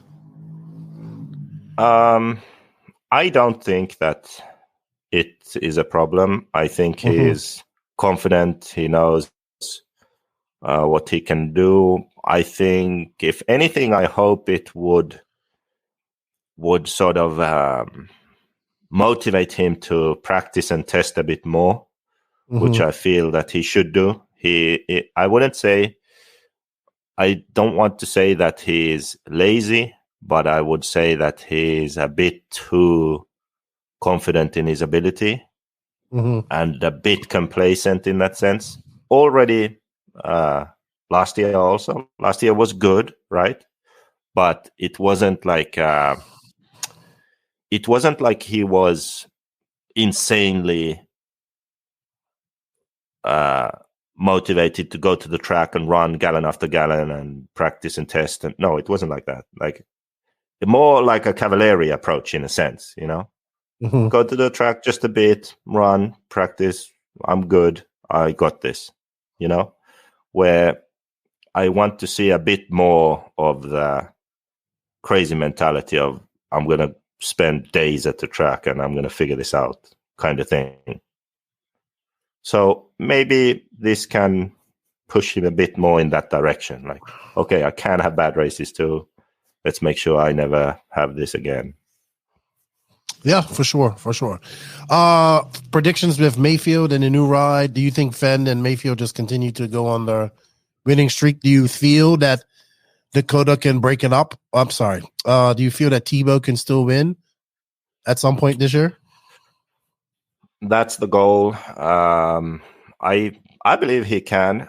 We just have to get the car right for him, for the conditions. If we can do that, then I really think he can. That would be special if he could. Okay, cool.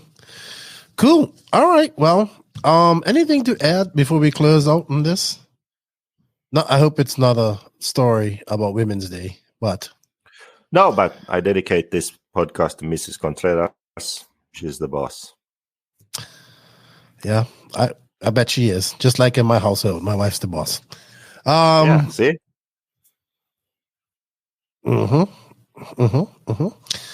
So you are chilling out till later on this month, and you're down to Spain, right? Yeah, in 2.5 weeks. Okay, good. Any races in particular looking at her shortly? P&B should be good. I mean, no. You're just like, I don't want to look at no races right now. I don't want to get no races. All right. No, because that's the whole. Okay, you want to rant? Here goes. Oh, sure. I'm not interested in these races where not all the best guys go. The format's horrible for watching. The coverage isn't that great. It's just not worth my time. Okay, I want to see all the best guys there. I want to see good videos from the event. I want to see good racing with good coverage. That's what I want to see. Then I'm interested. I'll watch a Worlds, a Euros. That's fine. But P&B with random people going, not interested. Well, those are the best in America. Maybe a movable camera in the mains. Yeah, but probably not everyone, and just no. I mean, the good thing, it's too bad. Like, we're not going to see these guys race again, probably to the next DNC or the next Worlds. Yeah, it would be great if DNC anymore. Well, some of the Europeans. But wouldn't it have been great if these guys were meeting each other like in 2 weeks' time at a different track somewhere else, and the rivalry could have continued? Yeah, wouldn't it be great? We could have that too if the manufacturers weren't so far up their own asses. There we go. I think that's a great way to end this podcast. Yeah, it's true though. We can't have nice things because everyone's too selfish and short-sighted. That's it. That's the only reason. And don't be carrying people across. You know what? You know how I would have solved this whole problem at this party? How? I would have said, JQ, come pick me up. That would have solved that problem right there. You would not have picked me up. Yeah. You would have. That would have probably been the limit. Yeah. Then you wouldn't be trying to pick anybody else up, and you wouldn't have gotten this trouble. Nick from TZO actually jumped on my back or Trent's back when I was lifting him up, and I lifted them both up. I didn't even know at the time. He told me the next day. He's like, Man, how did I thought for sure you wouldn't be able to do that, but yeah, but you would be too much for sure. There's no way. Yeah, exactly. Would have stopped that nonsense right there and then. Or I would have put you over my shoulder and carried you out of there and carried you to the house. Starting all this nonsense. That's probably what I should have. Everyone's like, well, you weren't babysitting JQ last night? I was like, he's 40 years old. I'm 39. He's 40 years old. He could take care of himself. Should have been home in your bed, sleeping. Next time. Say that every time, and you still do it. Anyway, that's it for today. It was a great chat with you, JQ. Have a good weekend. Thank you for your time. I greatly appreciate it. You know what? I gotta figure out. Say one thing to finish Oh off. gosh. I officially have given up on these races. Right? All these. Let's just get as many entries as possible. Make money. Fuck the races. Events. I've given up. I still have some hope that enough manufacturers will band together and just agree to go to the same races. Like, let's go to these 5 or 6 events, send all our drivers to them, have good coverage, have a good fucking event, okay? I still believe that could happen. That's my dream. Because then we would have what you just said. So, in a few weeks, we'll have the same guys racing again. Wouldn't it be so cool? Like, that's the whole point of having a series. You know, every other sport in the world has figured this out, right? But we can't. No, we can't. Yeah. One day when we're like 75, they'll figure it out. Yeah. Right now, the industry is good for the very best drivers. They get paid. They get paid good money for the work that they do, and the professional race promoters. The industry is good for them. Everyone else is not good for right now. Or if it is, you just don't understand how much better it could be. That's all a product of the business model that they chose. But we've talked about that enough. I am going to end this podcast. Do you have anything else you want to get out of your system before I try to end this podcast and you cut me off again? No, fuck you. Okay, so that means it can stop. All right. Thank you for your time, JQ. Thank you to everybody that tuned in and watched this. We greatly appreciate it. Thank you to the NNRC squad around the world. We can't do it without you guys, as well as the NNRC patrons and YouTube members. If you wish to be a member or a patron, the links are in the written description of this podcast. Thank you to these awesome companies that support us. They are Invisible Speed, High Tech RC, Sun Padal USA, Mayako, Beach RC, Techno RC, Clinic RC, Ignite Design RC, RaceCraft USA, Call RC, WRCE, House of RC, RCGP. Shout out to Runafuck Racing, JTP RC, 36 Minute, and the Dr. Alexander HagBerg. JQ, what are you doing this weekend? Trying to get well. Been sick all week. Yeah. I definitely am going to be. I'm sick now. By the way, did you see my video? I called out the Hall brothers in the UK. No. Yeah. I missed it. Where's that to? I challenged them. I'm waiting for a video response. Challenge them to what? They flipped their shocks around. I saw that. 10 scale. And what did you challenge them to do? I challenged them to do it better. Gave them some setup advice to try.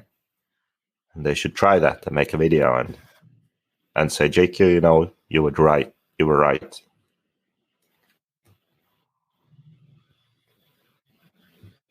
Okay. I do know they make videos. You know what? Yeah, it's good. You need to go take some medicine and go sleep. I'm gonna do the same thing. Thank you to everybody that joined us. I know we're a bit low energy this weekend, but we're both a bit sick.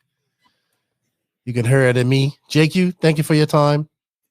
Nitro is the glory. E-Buggy pays the bills. Lefty and JQ, we're out.